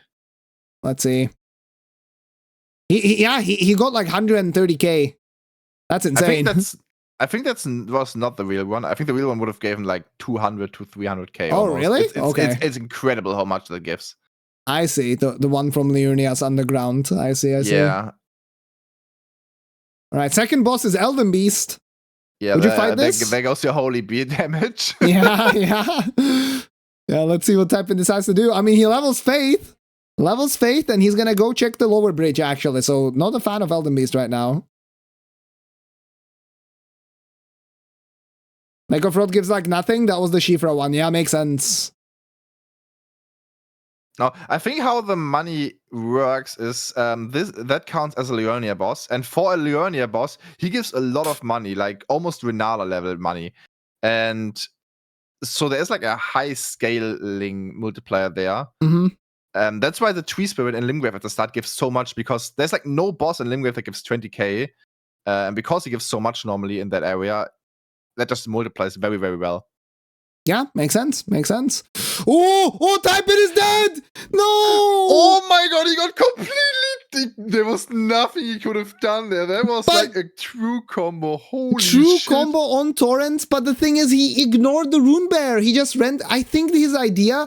But then why was he running backwards? I thought that he would run past. He tried to just and pass reset. and go to the grays. Yeah, that's what I thought as well. But then he was like strafing an attack from Morgoth. Oh man. Yeah, as soon as Morgoth started the attack, he had to dismount basically. And that's sometimes not that easy because you have to stop moving and dismount. Like if you dismount while running, he's just still gonna hit you. What is happening? What the fuck is that? Oh my god! That is crazy. What is happening? Okay, Teddy actually heading over to Dragon Barrow now as well. Where is he? Oh, okay, he's figuring out how to set up his buffs. Let's use Determination, Sacred Blade as well. Did he see the Rune Bear? Like at all? He did. He just ignored the Rune Bear. That's the thing. That's what was crazy to me, is that he just kind of went past. I mean, you're not gonna fight it, so it's kind of hard to decide what to do there, right? I mean, Zoodle, thank for the raid. Yeah, hello, Zoodle. Thank you. Welcome in, Raiders. We are currently watching a match between Teddy and Typin. Seeds number 21 and number 28 in Deathless Randomizer League Season 2. Right now, we just had a really big development. Unfortunately, Typin died, which means that his score is now locked. So that means he cannot earn more points unless Teddy dies as well. And Teddy already at an advantage right now, score 41-35. But both players will keep on going, because anything can still happen. I want to say Teddy plays very, very well right now. He did like almost no mistakes. It was like this one thing. What was it? There was something at the start. I forgot. But besides that, it was like everything was basically perfect. Well, he has that Renala blunder, right? Like that's oh yeah, that's what I mean. That's what I mean. That's the mistake. I mean, yeah. So he's basically missing one boss, and he wasted time for that boss. Yeah. So. But now, besides that, I mean, he found the full Dectus, and I believe the full Dectus, it was actually in Khalid Catacombs, which is quite interesting. Because that can be skipped. That is something that I have seen players just kind of not go for. Would you do Morgoth in Dragon Ball? I think so. I think this is killable. Okay, Teddy is struggling a little bit here. With low damage, and the damage is not that great, this can be one of the most dangerous bosses in the game. Well, I personally feel like quite comfortable with Morgoth, so I would go for the fight, right? But I can also see the argument to kind of skip it. He's gonna get a lot of money out of this. Under high pressure, I would skip him, just because I think it's too dangerous. Mm-hmm. I would definitely do him later, but not right now. Oh, Fire Giant for yeah. I mean, he got 360,000 runes out of that. Like suddenly, he's at 34 strength. Which is like a crazy number. Like, I don't think you're going to get that much stronger to really justify coming back here, but yeah. In the end, I mean you're going to come back because it's just fast bosses at the end. Like, no one is like, yeah. Okay. Wasn't so scary. But yeah, I don't think you can justify like missing out on that amount of runes. That's what I mean. If you die, you can. I mean, okay. It cost him his life. That is a problem, yeah. Like, it wasn't just one boss fight and that's it. No, it was one fight and one death. But yeah, right now, Teddy, like, handled that really, really well. He had to deal with a couple of enemies around the Fire Giant as well, including a Gravebird, and he did a really good job. Yeah, I think Teddy, like, did exactly what I said at the start. He checked the first 3 bosses in Dragon Ball, killed one that was really squishy, saw Elden Beast, saw Morgoth, and he just had it. And he was like, okay, I'm not going to do that. I'm going to come back later. Yeah. And I gets the Watchdog kill. Nicely done. I think it's a little bit early to go to Altus already. I think he still has a lot in Khalid left, like West Khalid. Upper Khalid, yeah. And I'm also not sure if he's done with Liurnia. I think that the combo that Typin is doing right now and the Evergel and stuff, I think Teddy didn't do that yet. He hasn't done this. Yeah, he does have Liurnia stuff. At the same time, you have to do this running section eventually, right? So maybe he's like thinking about where to go, what order to do, what did he forget, and in the meantime, he can just kind of keep on running to the next grace. That's like a personal thing for me that I just like to finish an area before I go away, so I don't have to think about it at any point anymore. Because that's how I miss bosses. Like, like if I have like in every area I have like, let's say 3 or 4 bosses left, I'm gonna forget them eventually. Yeah. Especially if I just progress. So I just want to be done with that area. Say, okay, I don't have to think about it anymore, and keep on going. Yeah, I think that is definitely a clear. There's a real problem that you can kind of deal with sometimes, especially because, you know, at the end of the day, you're going to kill like, 70 to 80 bosses on average. Like, it's very easy to forget about 1 or 2 checks. Okay, Teddy didn't take this grace. He tried to take it and then he just didn't. Yeah, that's interesting. He didn't take it because it was, I don't know, it was Astel there on the highway, but like, don't you want that grace for Godfroy later? Yeah. And Astel is not going to be that. Like, it's not going to be a problem, right? That as well. I mean, okay, if you decide to skip Astel, I mean, sure, but maybe his plan is to come back later for these 2 bosses from the Tree Sentinel duo, because you are a little bit closer to the boss at that point, and you can make it night. You can make it night, but you're not closer. No, like this is definitely faster to go there. No, closer. Fun Daggers worked against the Clean Road Knights. That's crazy. No, closer in terms that the boss is going towards you. Ah, okay. Yeah, that makes a lot of sense. Yeah. Yeah, we'll see how it plays out. Moving a bit, I guess. Yeah, he is. No, you're not wrong about that. That is actually kind of interesting. But then I still think that like to get to Godfrey, you kind of want to go from that grace. That is a crazy skip Typin. Like everyone just jumps up normally there and he just does like parkour. Keyboard and mouse. Okay, we have a Deathblight Lion. Well, I say Deathblight as if I knew. We have a Dancing Lion who could be a Deathblight Lion for Teddy. Meanwhile, Commander Neol for Typin. Oh my god, Typin's damage is kind of insane, but he's gonna have to be careful because the summons are there now. They will get desummoned by the phase transition. Yeah, there it is. And I mean, Teddy's just like, he's just jump attacking as much as possible. And you can see he's taking a little bit of a beating. And it is the Deathblight version as well. But I think he's fine because I don't think they will reach him, right? Yeah, they spawn at the location of the boss. And the boss is actually very far from it right now, yeah? Yeah, he's fine. Yeah, this is a nice arena for it, for sure. Okay, he's going to try to outrun the Deathblight. It's actually kind of an interesting strat. That is very interesting because you can basically just go super close and it's not going to hit you. Like this is basically a free attack window because it doesn't have like a damaged hitbox like the other things. Yeah, the non-Deathblight variant of that attack. But right now he's past the Deathblight version. He's now in the Frost version. Still has to be careful because the damage can be quite high in Altus. But he does get the kill. Gets 44 on the board. 44 to 40 with a death.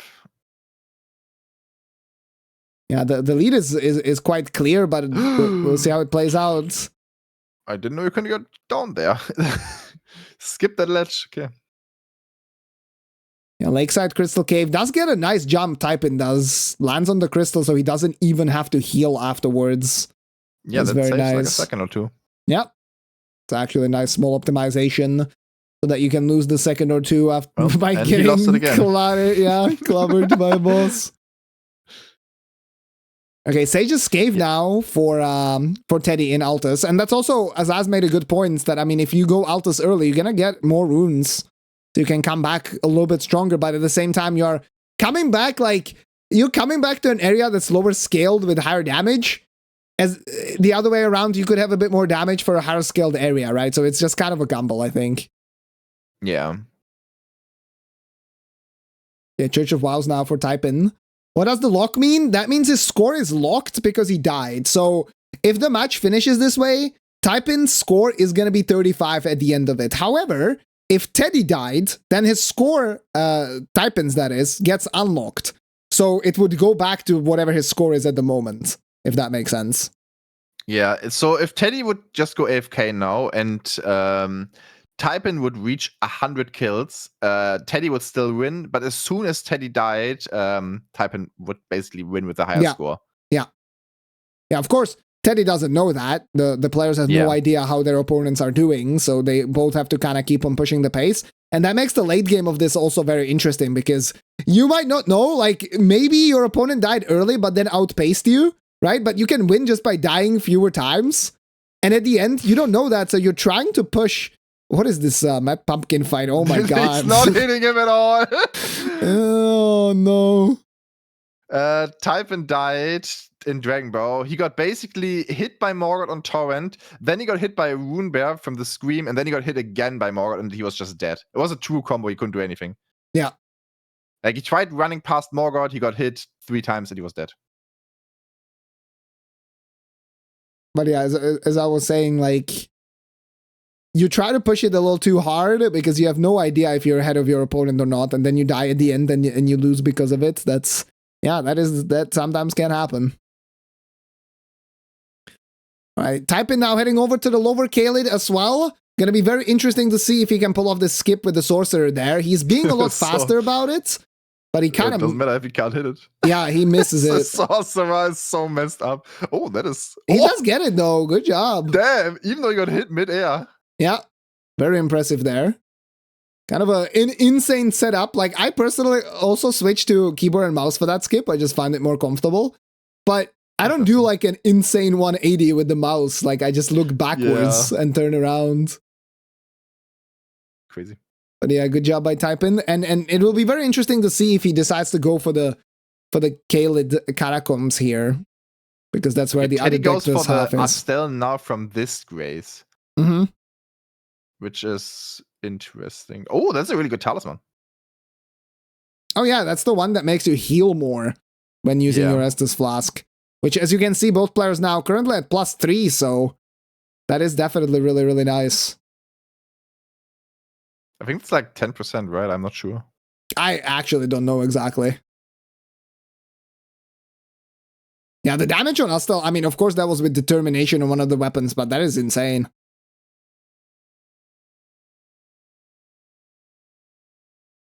Estus Flask, what game is this? Bro, okay, Flask of Crimson Tears. Wow, that rolls off the tongue so much better. Heckin' haters, man. Damn, I thought we are the Germans. This is stupid throwing knife, man. I hate it. Yeah, it worked out this time, though. Yeah, it did work, but come on, man. Why? It's like a 50-50 right now, if it works out or not. It's more like a 10 to 90 that it works. All right, a little bit of a skip here now to get to Godfroy. Still be a little bit careful. Needs to make sure that his position gets stored. I hate this skip. I'm not doing that. Yeah, I like going from the other side a little bit better. Sometimes you jump off and you just can't do a double jump and you die. And I don't know why that happens. Must be the position where you're jumping off from or something. Yeah, maybe. I think if you just fall down, it's kind of weird. Yeah, that as well, yeah. Okay, replacing Godfroy is the Avatar duo. Not gonna have a chance to really summon his friend because he's dead already. And meanwhile, Typin was able to kill the Death Knight here at the Nox duo replacement. Heading over further south now in Kaled. Yeah, the score is not... It's very interesting because right now both players are going through very highly densely populated areas of bosses. So the score is going to go up fairly quickly for both of them. Mm-hmm. Typin going to be heading over to the tunnel. Seeing Starfist in the inventory is just feels so wrong. I can't.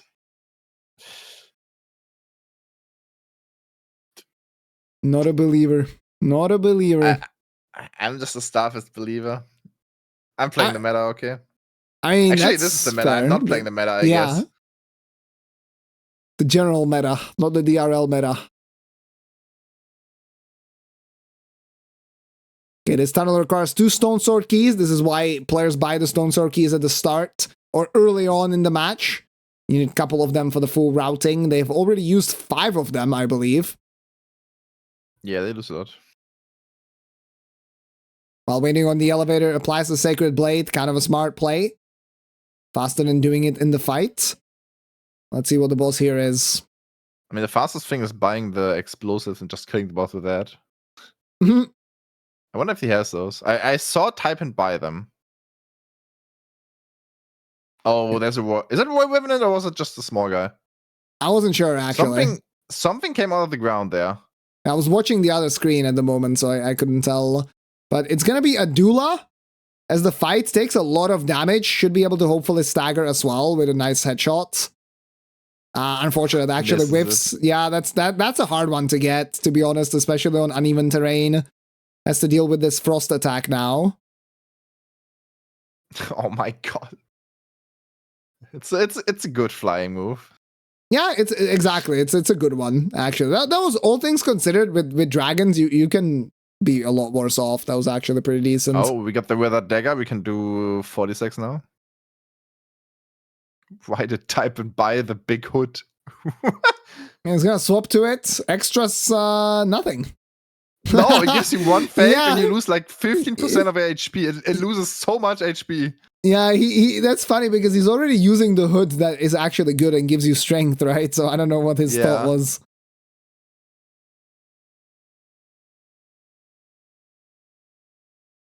Let's get the kill. Gonna be heading over to the Exarch's replacement, which we know is a Deathbird.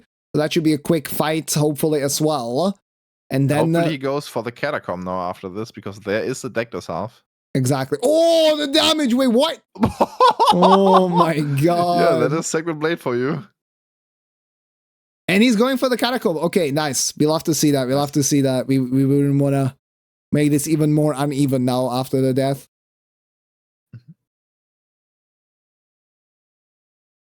In the meantime, Teddy clearing out this area before Sanguine Noble a little bit. He's now on the chain from the tunnel to the Noble, all the way to Windmill Village. Finds another Deathbird as well. Hopefully he does use Sacred Blade this time. He's actually not using it. Yeah. It's not a big time loss, truth be told, but it's still a time loss, I think, given the damage that we have just seen on Typin's screen. Yeah, normally, I guess he thinks that setting Sacred Blade up takes too much time, but the setup itself already does like half of the damage of the boss. Yeah. So it's kind of like, I don't know. It's weird.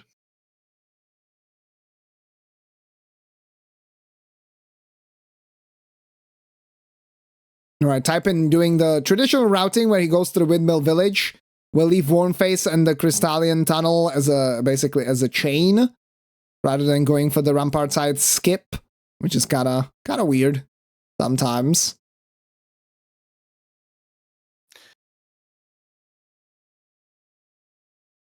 Yeah, I used to not like the skip. Now I'm feeling very confident with it. Yeah? Yeah. That's fair. I don't think it's a big difference time-wise. So I think playing safer here in the first round of the loser's bracket does make sense. And now Typin should be finding the Deathless half.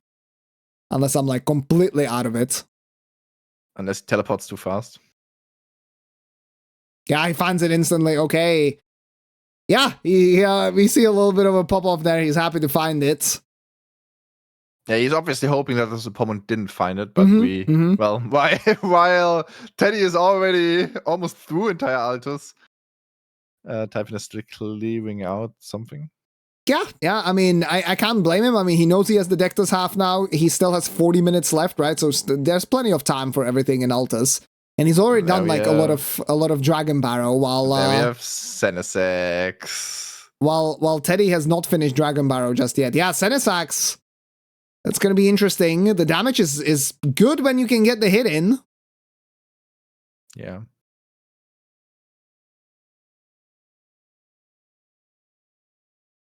Big OE coming, nice roll there on the follow-up as well. Yeah, so for example, for this boss, like Starfist would be. I mean, it depends, but like the range of Starfist would. No, I don't think so. I think the range would actually make it worse. I mean, with Starfist, you just go to the leg and press tab R2s. With this, you actually have to hit jumping attacks, which is way more difficult. Okay, that's fair. That's fair. I just feel like the range of this helps quite a bit.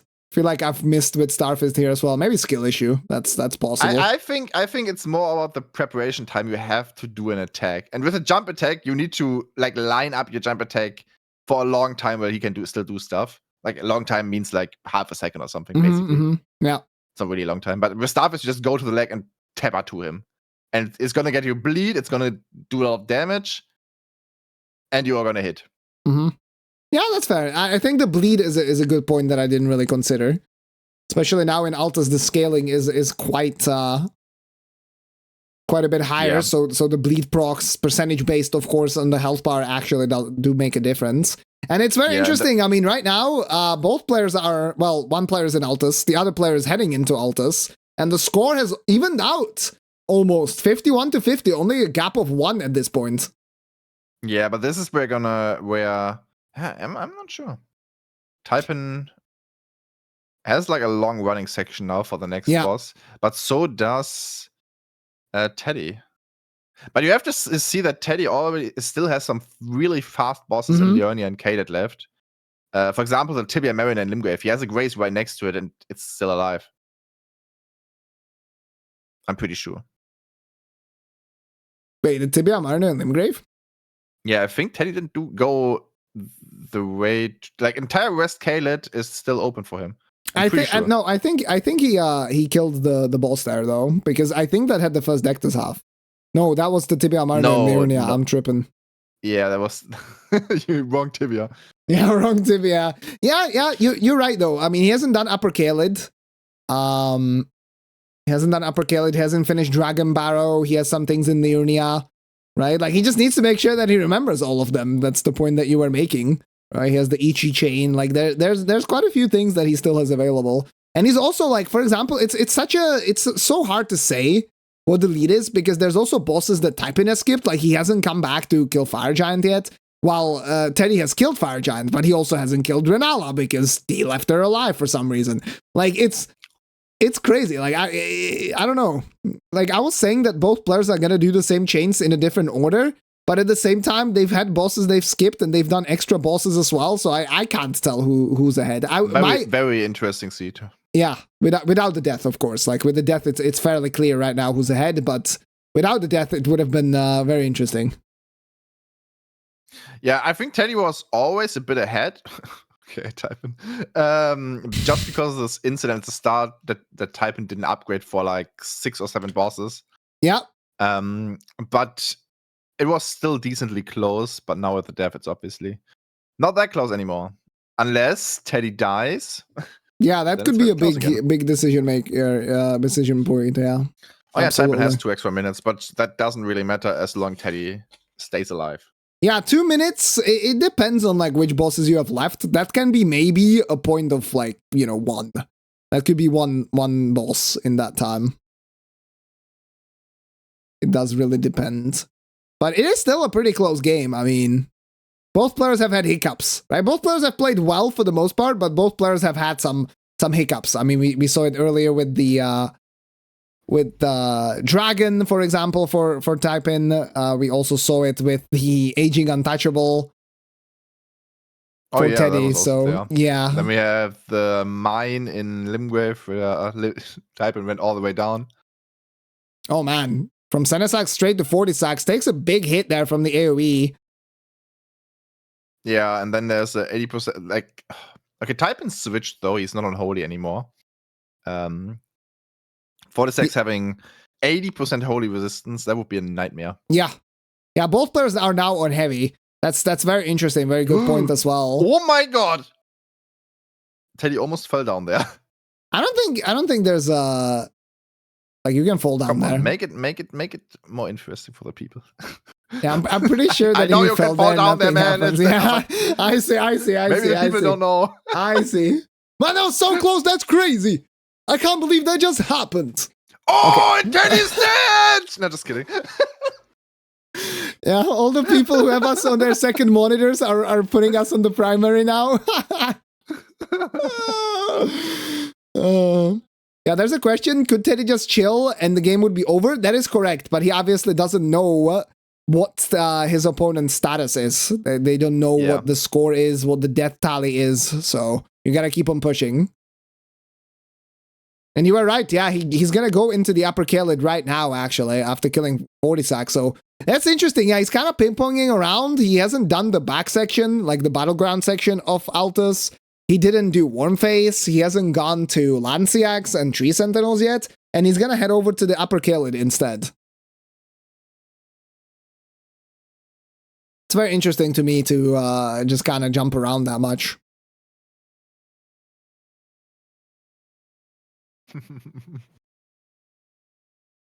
Okay, Sage's Cave for Typin.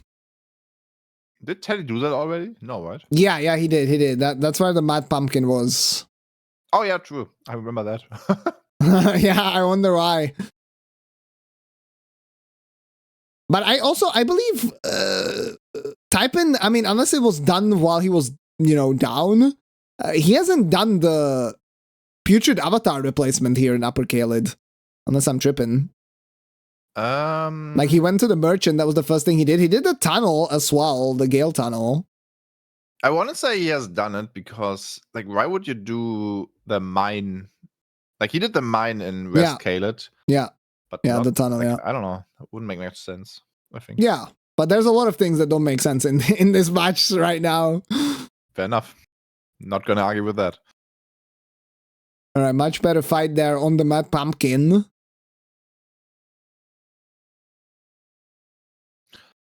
It's a night scav. Ouch. Yeah, I guess we'll see if Teddy goes to that boss and it's a boss that we've seen, then we will know. But right now, he's actually going to head over to this part of Dragon Barrow as well. It's another thing I think Typin hasn't done. I believe he hasn't done Hughes and the cave after that. No, he has not. He went to the Merchant immediately. He's dying to Dane right now somehow. Okay, no, he got him. I mean, dude, the Palm Blast they deals a lot of damage. It is a blast, for sure. Yeah. All right, score is tied. I mean, obviously, not really because of the lock, but right now, if the score got unlocked, the score would be tied at the moment. 54-54. We have about 30 minutes left in the match still. Yeah, as long as Teddy stays alive, he is fine. But he still has Dragon Bow, and maybe the Wound Bear, like the same thing could happen to him. Yeah, if he ignores that Wound Bear, it's actually very likely. Yeah, we'll have to see what he decides to do in terms of pathing, right? If he immediately goes for what Typin did the second time around, where he ran past Elden Beast and then went to the left there, or if he decides to drop down the branch. I generally like the idea of running past that boss because you get to see what's on the bridge, right? Well, if you don't know what's on the bridge and you go down there, then it's like, The problem with Elden Beast is just going past him is very dangerous on Torrent. That's true. If he does this sword combo, and you are on Torrent, you are probably dead, especially in Dragon Ball. That is true. And then he can do like the light thing we've seen Typin follow. Yeah. That is one of the bosses you don't want to run away from on Torrent. It's just super dangerous. So he might just assume lower pass is safer. Yeah. Run into the same issue Typin had. Yeah. Because probably that's what Typin thought. Like, I'm not gonna go past Elmis, it's too dangerous. I'm gonna go the lower way, and then he got it was even more dangerous apparently. Yeah. Yeah, no, you make a good point. Counter argument. Oh, the explosive cluster misses. Oh, there you go. Nice. Oh, that was tons of damage to the dragon. Unfortunately, doesn't get the kill before the transition attack. Tries to use Sacred Blade. Oh, nice snipe. Oh, Typin. That was sexy. An anime moment right now. Oh, that was very nice. But yeah, one counterpoint I would have had to that Elden Beast is that Elden Beast oftentimes is just scripted to open with the fire attack, right? So you can run past that. Yeah, but if you're on a long straight and he will still aggro, like his sword attacks go through walls, right? Oh, okay. Okay. I see your point now. Yeah, that's fair. Yeah. And obviously, Elden Beast might spot you decently early, so if you are not far away in time, he might just blast you. Yeah, no, that makes a lot of sense, actually. Obviously, if he's very far away and you see the attack, then you actually have time to dismount. But it's kind of weird to look backwards, run in the other direction, especially while you... It's kind of weird there. Yeah, makes sense. All right, score 56-55. it's important to keep tabs on that still because, yeah, as Sirius said, like, I mean, anything can happen to Teddy. He will know that he has to push the pace. And it's interesting that he went to do part of, like, what is this? He went to do part of Upper Kaled. He did the Dragon Barrel boss. He did Hughes. He didn't do Abandoned Cave. He decided against that, which, fair enough, right? You have the Deathless already. You don't need to do all the checks before Altus. And then he goes back to Altus as well again. Like, this is some crazy stuff. This is maybe the thing what I told you about, like clearing an entire area before going somewhere else or finishing it. Like, just keep it off your mind or get it off your mind. By the way, we saw Typin using Sacred Blade at the Blood Chief, and he basically one-shot the boss with that. Yeah. So that is a nice time save there. Yeah, both players have been mostly clean since some of the major incidents that we've seen. Like this entire Altus has been pretty good. He barely missed the tree, and if you land on that tree, you die to that Spirit Spring. That happened in a qualifier to me, and he missed that by like an inch. That's crazy. I didn't actually notice that. See, that's the thing. Like, you can play these games for thousands of hours. Obviously, this is randomizer as well, so even more crazy stuff can happen. But you just cannot prepare yourself for some of the small edge cases until you actually encounter them. And if you haven't played for 300,000 hours, then there's always going to be some random edge cases. So this match is like still wide open, especially because the score, despite it being locked at the moment, is still quite close. Like if there was a death that cost, Typin like 5 minutes and he was like super behind, sure, then we're like, okay, like even with a death, there's not a chance. But Typin has extra time on his timer. He is only 1 point behind. He has a lot of efficient things to do in Altus still. It's going to be interesting to see how it pans out. Onyx Lord being a menace. That's the retired old man beats Teddy up. Unlucky, I mean, right actually, yeah, every single hit right now has connected. To be honest, once the Onyx Lord gets started with these attacks, it can be really tricky. Yeah, it can be quite tricky. Teddy needs to play more of Night Rain. You cannot poise bully him in Night Rain, so you get more practice for the Onyx Lord. Are you going to continue streaming after this? I'm not sure. Because you have like another match you commentate, right, today? No, that's tomorrow. No. Oh, okay. Never mind then. I thought though. Yeah, tomorrow is a double whammy. Oh, Wenala, P2, and Lamenta. That's probably a skip. Okay. It might not be. Actually, no, it might not be. I'm not sure. I mean, it's kind of interesting because the grace for the Grotto is right there. So I could see the rationale of like, okay, I'm going to go to the FSB replacements, right? And then if I have time at the end of the seed, I can actually come back here.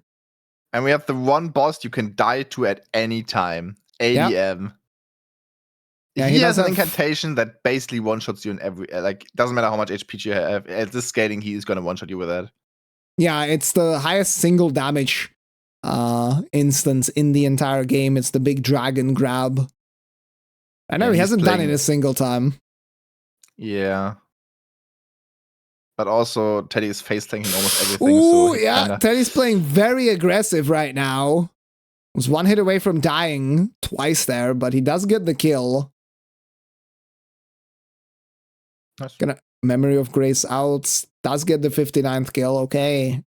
Yeah, and now after that running section from Typin, I mean, you can see the score widening again. The gap is now at 3. Yeah. I want to say Typin is catching up because his fights are a lot smoother right now. Like, Teddy struggles at almost everything right now. Yeah, I feel like Teddy's like playing like way too...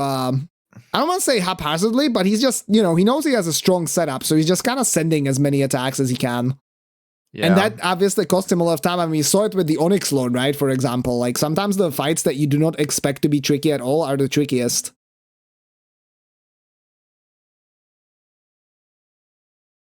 Oh, and Typin almost dying again.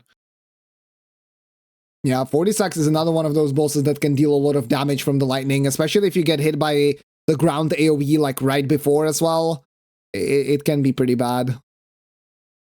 And players just die fewer times than your opponent. Well, if you don't die and your opponent dies, you basically win. If his score was lower than yours at the end. Yeah. So you can't just stay AFK at the start of the match and wait for your opponent to die, because that's not gonna win you the game. But yeah. Yeah, as a general rule of thumb, it's fairly unlikely that a player with a death is gonna lose against a player without a death. But if it's like at the very end of the seed, for example, and you already have a higher score than your opponent, and then you die, and then you finish with a higher score, higher locked score, then you would win despite having died. Yeah. So what matters is your score at the time of death. That said, Typin, what is happening? Typin, you just cursed it, man. You're like, yeah, oh, I such did. clean He's like, fights. smooth, and now he's face taking everything, and everything does so much damage too. Yeah, I mean, he's fighting the Lanciax replacement, right? It's the highest open world scaling boss that you can find here in Altus, so it's no joke. Yeah, yeah.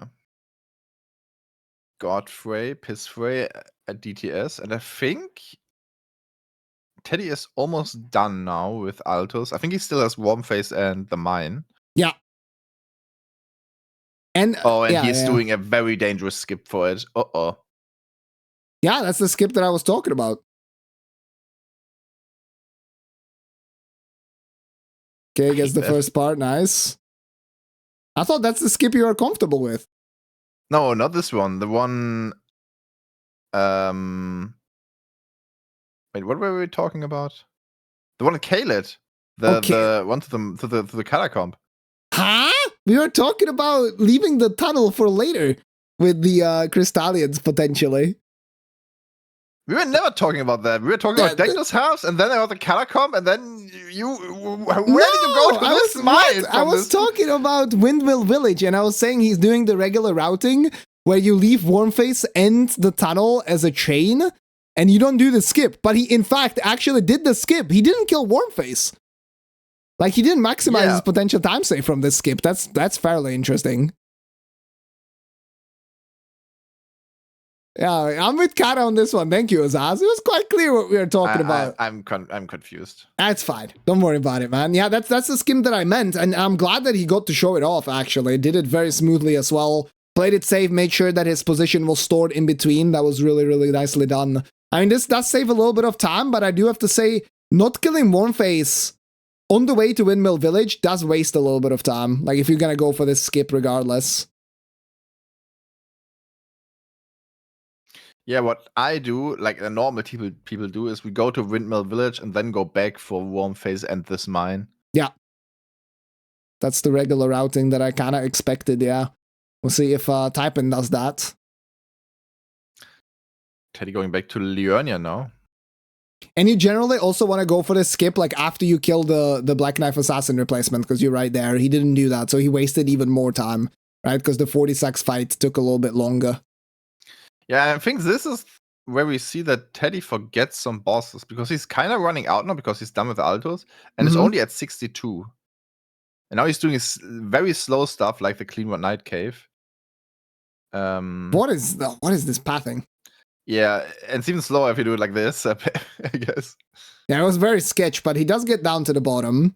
Yeah, the Stillwater Cave can be a little scary sometimes. Yeah, but as long as you don't die, it doesn't really matter how slow he is right now. Mm-hmm. But he doesn't know that, obviously, so he's trying to be fast, I guess. Yeah. Okay, Typin's checking this Deathbird replacement. He's not going for it. I don't know if Teddy actually checked it and if he did the fight. I think he skipped it as well. Like, he was at DTS way very faster quickly, than I expected him to. Yeah. Yeah, that makes sense. Unfortunately, we didn't actually catch a glimpse of what was there. And the hippo right there. That is a very annoying hippo. Okay, Can nice. That? Yeah, good position. Good position. Yeah. Yeah, glad that he doesn't have the hitbox of a of an DLC bird, because if that would have been a DLC bird, he would have not gotten past. Yeah. The hitbox is so thick. My Jagged Peak Drake. Speaking of DLC, now for Teddy, he does get an unfortunate opener where the dragon just kind of flies away. Punishes it very well, though. Yep. Let's get a big stagger, gets the kill, and yeah, now we'll see the cleanup. I mean, he has quite a few things left in Liurnia still. This cave was chill, luckily. As I was saying, this can be a little bit scary sometimes with a lot of the enemies. Obviously, the players have a decently sized health bar right now, but you never know what you're gonna find there. I wonder if he goes back to Inala now at some point. That is an interesting question, yeah, if he realizes that the boss is not dead. Right now, he's heading over to Lakeside Crystal Cave. So we'll have to hold that thought for a little bit longer.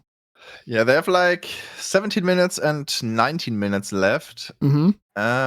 Score is, I would say, with the additional time for Typin, it's basically tied up. Yeah, I would say it's like either one separates them or it's tied up. I would say it's more like a gap of one, yeah, with that extra time. Yeah, probably. Yeah, gonna be 2 quick ones here as well. Well, it doesn't have to be 2. I guess depends on if you decide to do the cave, as we saw Teddy not actually go for that one. He's doing a slightly different drop down here. Gonna have to try and heal. He's actually not healing yet. Yeah, in case he misses this, he's just gonna heal fully down here. That makes sense. Yeah, extremely aggressive play for both players here on Beast Clergyman, actually, at the Hughes' Everjail. Super fast kill. Yeah, at this point you realize you have a score of 63 and only 15 minutes left, which doesn't sound that good. Like, for qualify, like for if you play practice seed, at this point you want to almost hit the 70s. Yeah, I mean, I guess luckily for we are actually back in we're back in Limgrave. Yeah, that's what I'm saying. Oh yeah, we forgot. I think neither has done this catacomb, right? Yeah, I think so. Yeah, I think you're right. Yeah, we are in Death Touch Catacombs. This is the one where you usually try to Memory of Grace out of, because it saves a little bit of time. Yeah, that's also true. Like, you have a really good build, and then you have a score of 64 after almost 1 hour 45. That doesn't feel good. So he's probably playing very risky right now to get as many bosses as he can. Yeah, that makes sense. He's also going for the abandoned cave, actually. Typin is. So that is another check that I'm pretty sure Teddy didn't do, unless I missed it, which is possible because it's hard. He didn't do it. He didn't do it. He left after the guy. Yeah. Oh, warm face. Okay. Face the ver. Oh, don't stand there. Oh my god, he's gonna oh. I was about to say, what the fuck is he doing? Why is he going in there? He thought he could one-shot, but like the AoE is still gonna be there. That's crazy. He actually, Memory of Grace is out! Oh my god, Memory of Grace is out! Okay, that's not the biggest time loss. It's not the biggest time loss because he's right there. The fight, probably. Yeah. But damn. Yeah, there's like only... It's hard to be honest, why did Warmface even do that attack?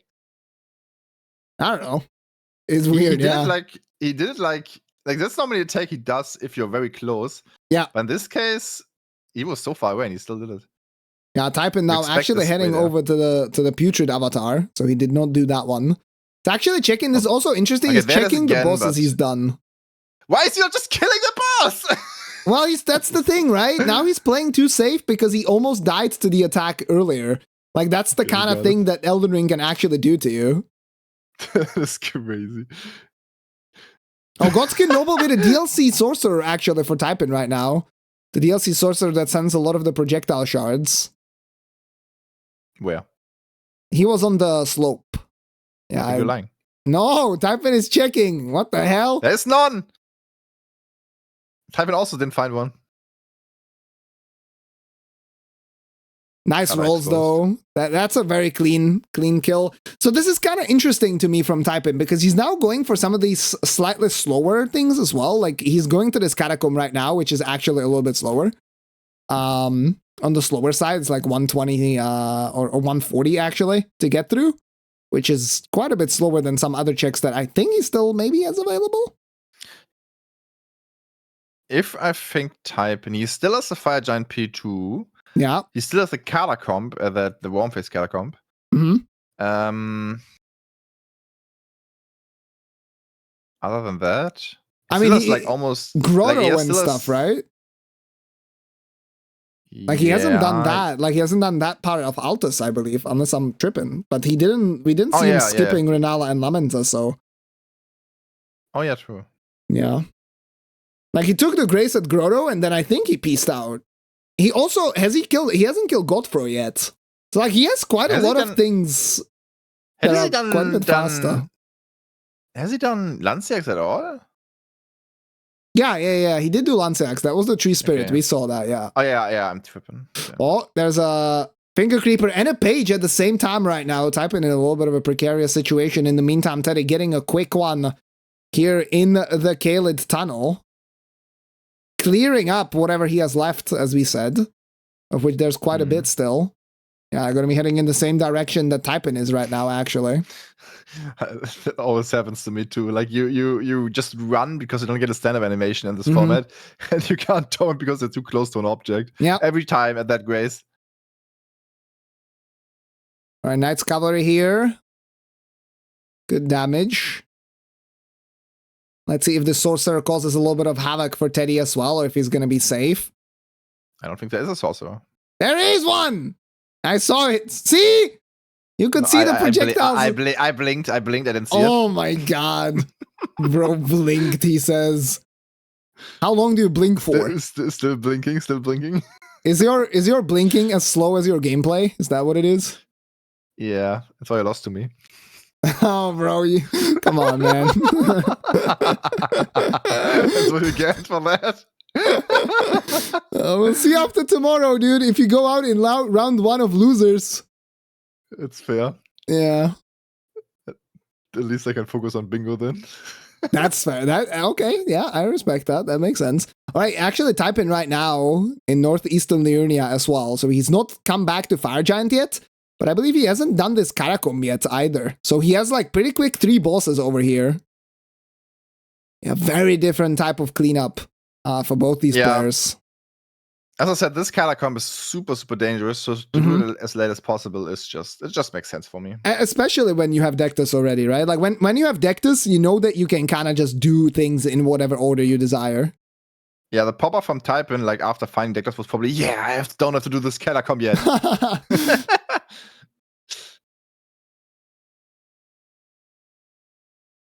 Score is now okay. I almost said the score. Meme number. The number? Yeah, meme number.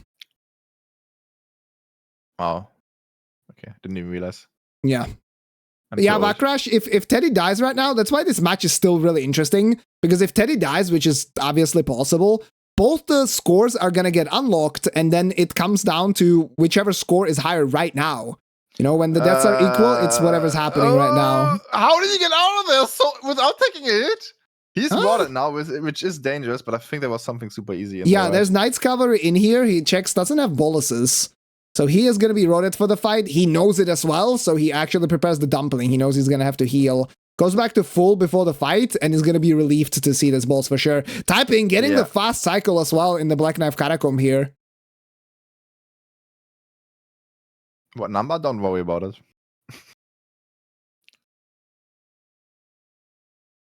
Okay. 10 minutes left now. I mean, in those 10 minutes, he's definitely going to get over 70, but with this kind of build...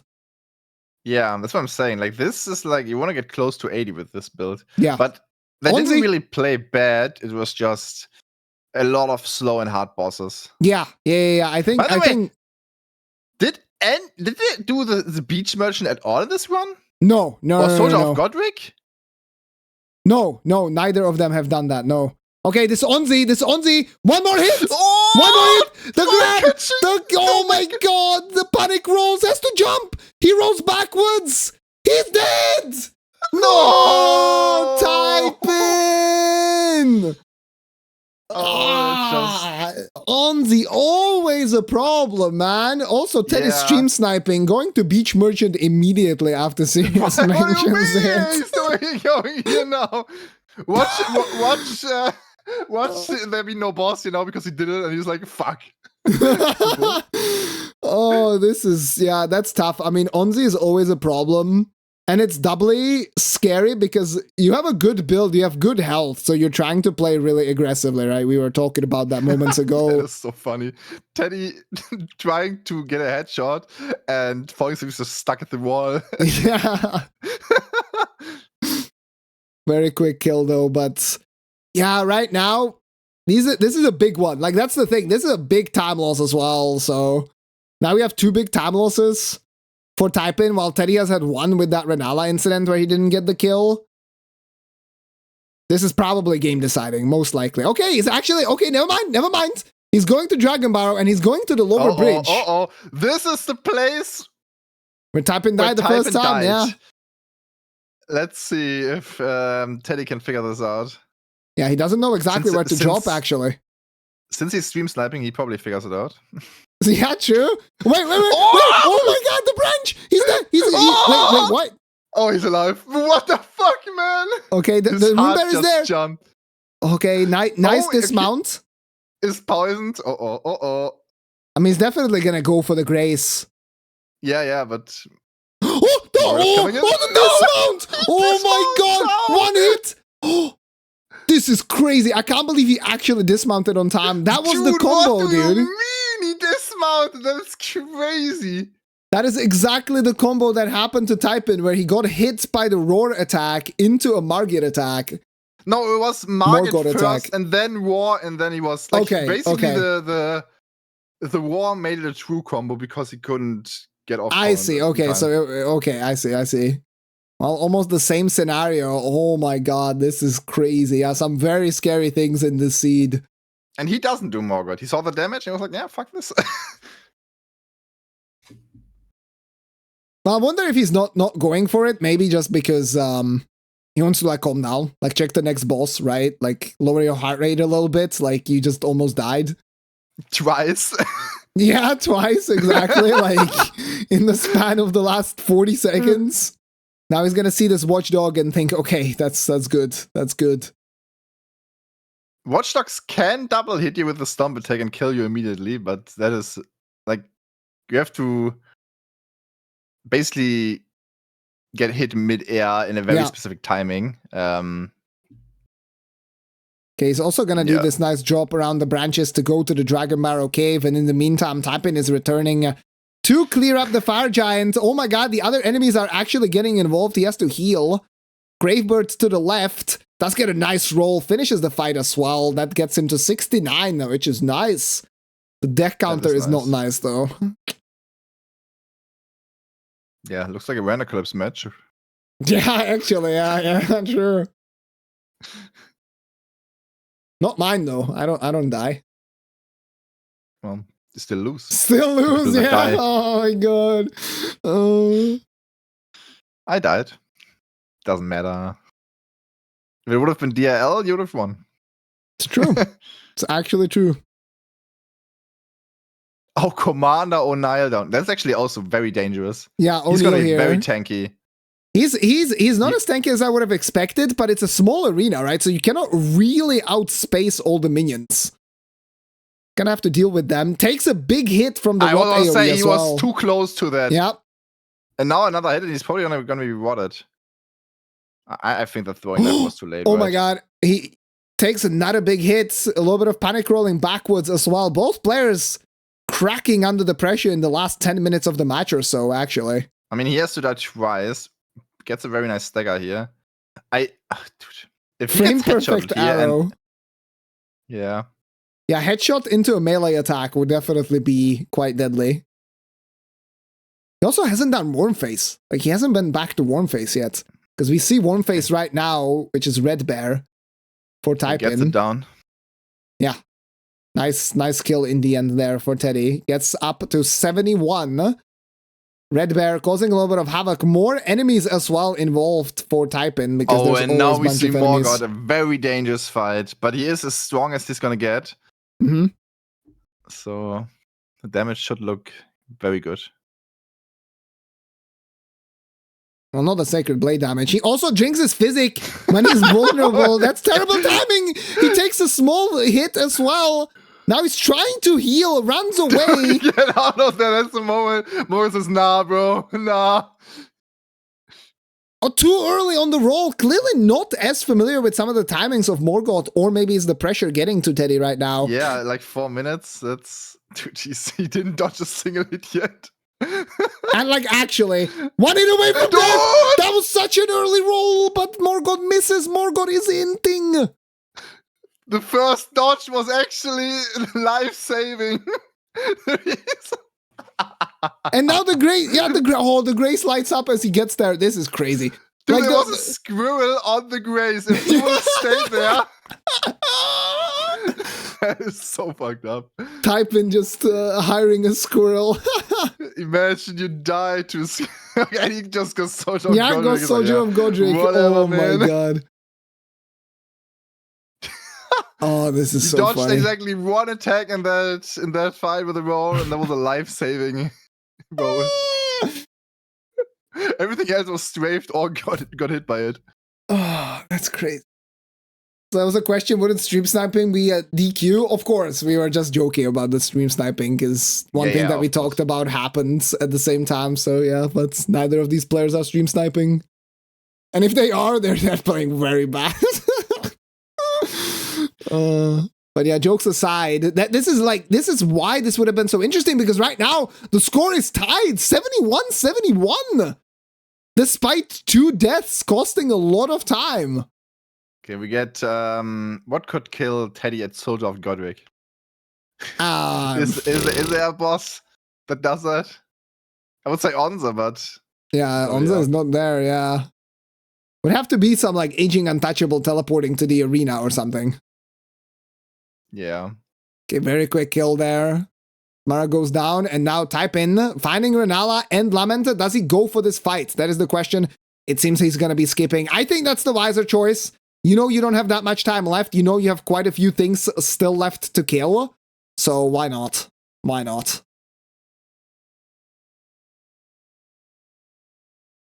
And ADM. Yeah, that could be another death as well. We talked about how scary he is. He has a bleed proc as well, so yeah, and Typin getting stuck on terrain a little bit. Now gets on flatter ground, luckily. And Teddy's actually back here. Yeah, he's doing this now. Damn, if only there was another Renala fight that you could go do. Lamenter aggro! Bro, why is he what is happening? Why? He goes to the wrong place. Dude, what the hell? Teddy forgot where the dodge button is at this point. Like, what is happening?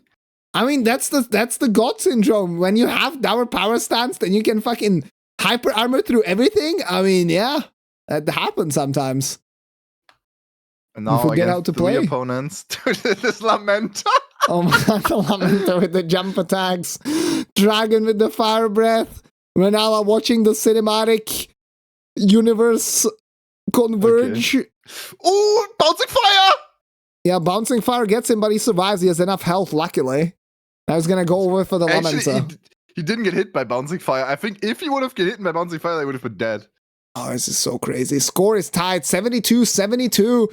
Typin, despite 2 deaths, catching up, actually. As I said, those 2 deaths both cost quite a decent amount of time, while for Teddy, it was mostly that Renala blunder, so it's like 2-1 in essence. Teddy lost a lot of time on fights in the last, I would say, 15 minutes, because they just were not that clean. Yeah, Typin also like... Yeah, please go ahead. Especially because he had to flee from that market. Typin just going in there, man. He also was struggling with the skip, and now this DLC Beyblade being on his heels. Oh my god! And why is Teddy in Snowfield? I guess he doesn't know what to do. Can he reach another boss in 30 seconds? Oh, he has 30 seconds left. Ah, okay. That explains everything. That makes sense. I guess he could still do Morgoth. Yeah, that's faster. I mean, genuinely, the scaling is lower, not by much, but it is. Is it? Yeah, it is. Okay. Looking for Soldier of Godric and only Soldier of Godric here. Yeah, he has 15 seconds left. You can't see anything right now. It could be Soldier of Godric, but no, it's actually going to be a Black Knight from the DLC. Typin in the meantime, he gets another kill on the Godfrey replacement, and right now he has 2 minutes left. It's looking like he might finish with a higher score if he can get another point, that is actually crazy to me. But sadly, it doesn't matter. Yeah, it does not. I mean, the match is over at this point. 2 hours have Teddy passed. is dead! No, actually, he's dead. He's dying on purpose right now. No, this is just like how he fights all the fights here. He's not actually trying to die on purpose. But he does die. However, it is 20 seconds after the time has run out. Locked at 73. What a fun match to watch. This was crazy, yeah. It's actually insane. 73, but 0 deaths. And I mean, it is called Deathless Randomizer League for a reason, right? You're trying to be as fast as possible. You're trying to kill as many bosses, but you need to do it deathless if you want to have a chance. And right now, Senesax is going to be actually abandoned by Typin. Yeah, he doesn't know what he has left. Both these players struggling a little bit with their routing, I think. Yeah. I think he still has... There's still a Soldier of Godric, right? I think he still didn't do that. Yeah, correct. Yeah, Soldier of Godric has to be left. The beach is still left as well, like... Yeah. And that's exactly what I said. Like, clear the areas you don't want to think about them anymore. Just clear them. Yeah, it's kind of interesting. Like, it really shows the different levels of skill that are being implemented here. Like, you have to have clean fights. You have to recognize what a good build is, what you want to run with. And you also have to have good routing, right? And like, adjust on the fly based on you have Dectus, not Dectus, which random graces you get. We didn't talk about that at all because this time it was DLC and Snowfield, so there was a very small chance that this would actually come into play. But there's a lot of different layers that each player has to kind of work on. Yeah, having 90 bosses at all times, like basically you route about 90 bosses in this format, more or less depending on the graces you get, and to think about all 90, which you have done, which you have not done, like at some point, yeah, like you need a route that is consistent for you to get not lost somewhere in between. Yeah, and then in the early game, you might be skipping some bosses as well, right? Because you encounter something that's too strong. You don't really want to fight it with the current setup. You need a strike weapon, a holy weapon, or something like that. And so that all kind of plays a role. And yeah, today, I think this is a slight upset. I think Teddy winning over Typin is a slight upset. But at the same time, like, we saw Typin deliver on the fight front, especially in like the second half of the match. His fights were fairly clean. Compared to Teddy, who was just kind of, double bonking as much as he could. Yeah, but Teddy could have died at the same place as Typin died. Like, it was... Like, you saw, he was struggling, and it could have been also 2 deaths for him. That could have happened very quickly. Yeah, you're right. You're 100% right, and that's why, but also, like... Typin had more scenarios where he could have died even more. Even more, yeah. Yeah, I mean, that's why these matches are not over until they're over. Like, you can kind of tell who's ahead and behind after, like, an hour mark. In this game, it was fairly difficult because the routing was so different. But you just never know what's going to happen in Randomizer. And when you know you have to push the pace in, like, the last 15 minutes, and you have to remember which bosses to go for, how much time do I have left, it's very easy to make mistakes. So, shout-outs to both these players. Shout-outs to both these players for putting up a great show. I thought this was a very, very fun match. Despite it was a very fun match, very fun siege, and very cool players. Yeah, absolutely. Oh, man. Okay, I'm gonna pull up the bracket real quick on stream, just so that we can see, actually, who Teddy is gonna be facing. So right now... Oh, and Teddy died! Okay, we don't. Such a puzzle. Oh, God. I feel like you just recorded it at this point and you're playing back a recording, man. That would be funny, right? All right, so Typin, unfortunately, that's the end of his journey here in Deathless Randomizer League Season 2. For 2 seasons in a row, he drops out after the first playoff match. The score does not tell the whole story, right? It says on the bracket, 73-35, but it was a lot closer than that. And so on another day, this could have been like completely reversed. Teddy, on the other hand, he moves on, loses round 2. He will be facing the loser of winners match 7, which is either Sci-Fi or Helios. So he's going to be facing some tough competition. Seed number 7 or seed number 10. That will be a tough matchup for sure. And I mean, that match between Sci-Fi and Helios will be happening on the 18th, which is Saturday. So you don't want to miss that. It will be commentated by Hooser. And yeah, tomorrow you guys will have some more action as well. There are 3 matches tomorrow, including Sirius's match at 6 p.m. against Rani's consort Brian. Brian, it's very new to him, all these competition things. It's the first time he's competing in something like this, and he made the playoffs, so that's pretty huge. Sirius, obviously a serious contender. I had to make that joke. I apologize. It'll be a fun matchup. I think we have a clear favorite here, but you know, 1 death is all it takes, as we saw today. So we'll see how that one goes, and I wish you best of luck for it. At some point, these matches are going to be a coin flip. Maybe even now, like who wins the randomizer could just decide it for you. Yeah, it's absolutely the case. Like, sure, the match doesn't end on a death, but it does make your chances of winning significantly lower. Other 2 matches that we will have tomorrow is Pearl against Dagan in the lower bracket. Pearl, the winner of Season 1, entering in loser's bracket, hoping to make a miracle run. That will be just before Sirius's match, so unfortunately there will be some overlap. You will see that commentated on Papary's channel by me and Papa, I believe. And then in the evening at 10 p.m. Central European Summertime, the number 1 seed Hooser going against the number 16 seed Rumbler in a Team Ignite matchup. That will be super, super fun. Very late in the day, but I'm looking forward to it. All right, Sirius. Thank you for having me. Yeah, thank you for joining. And your chat, a wonderful rest of your day, and goodbye. Yeah, to you as well. Good luck tomorrow, man. I'll be cheering for you, and take it easy, yeah? Thank you. Goodbye. Bye.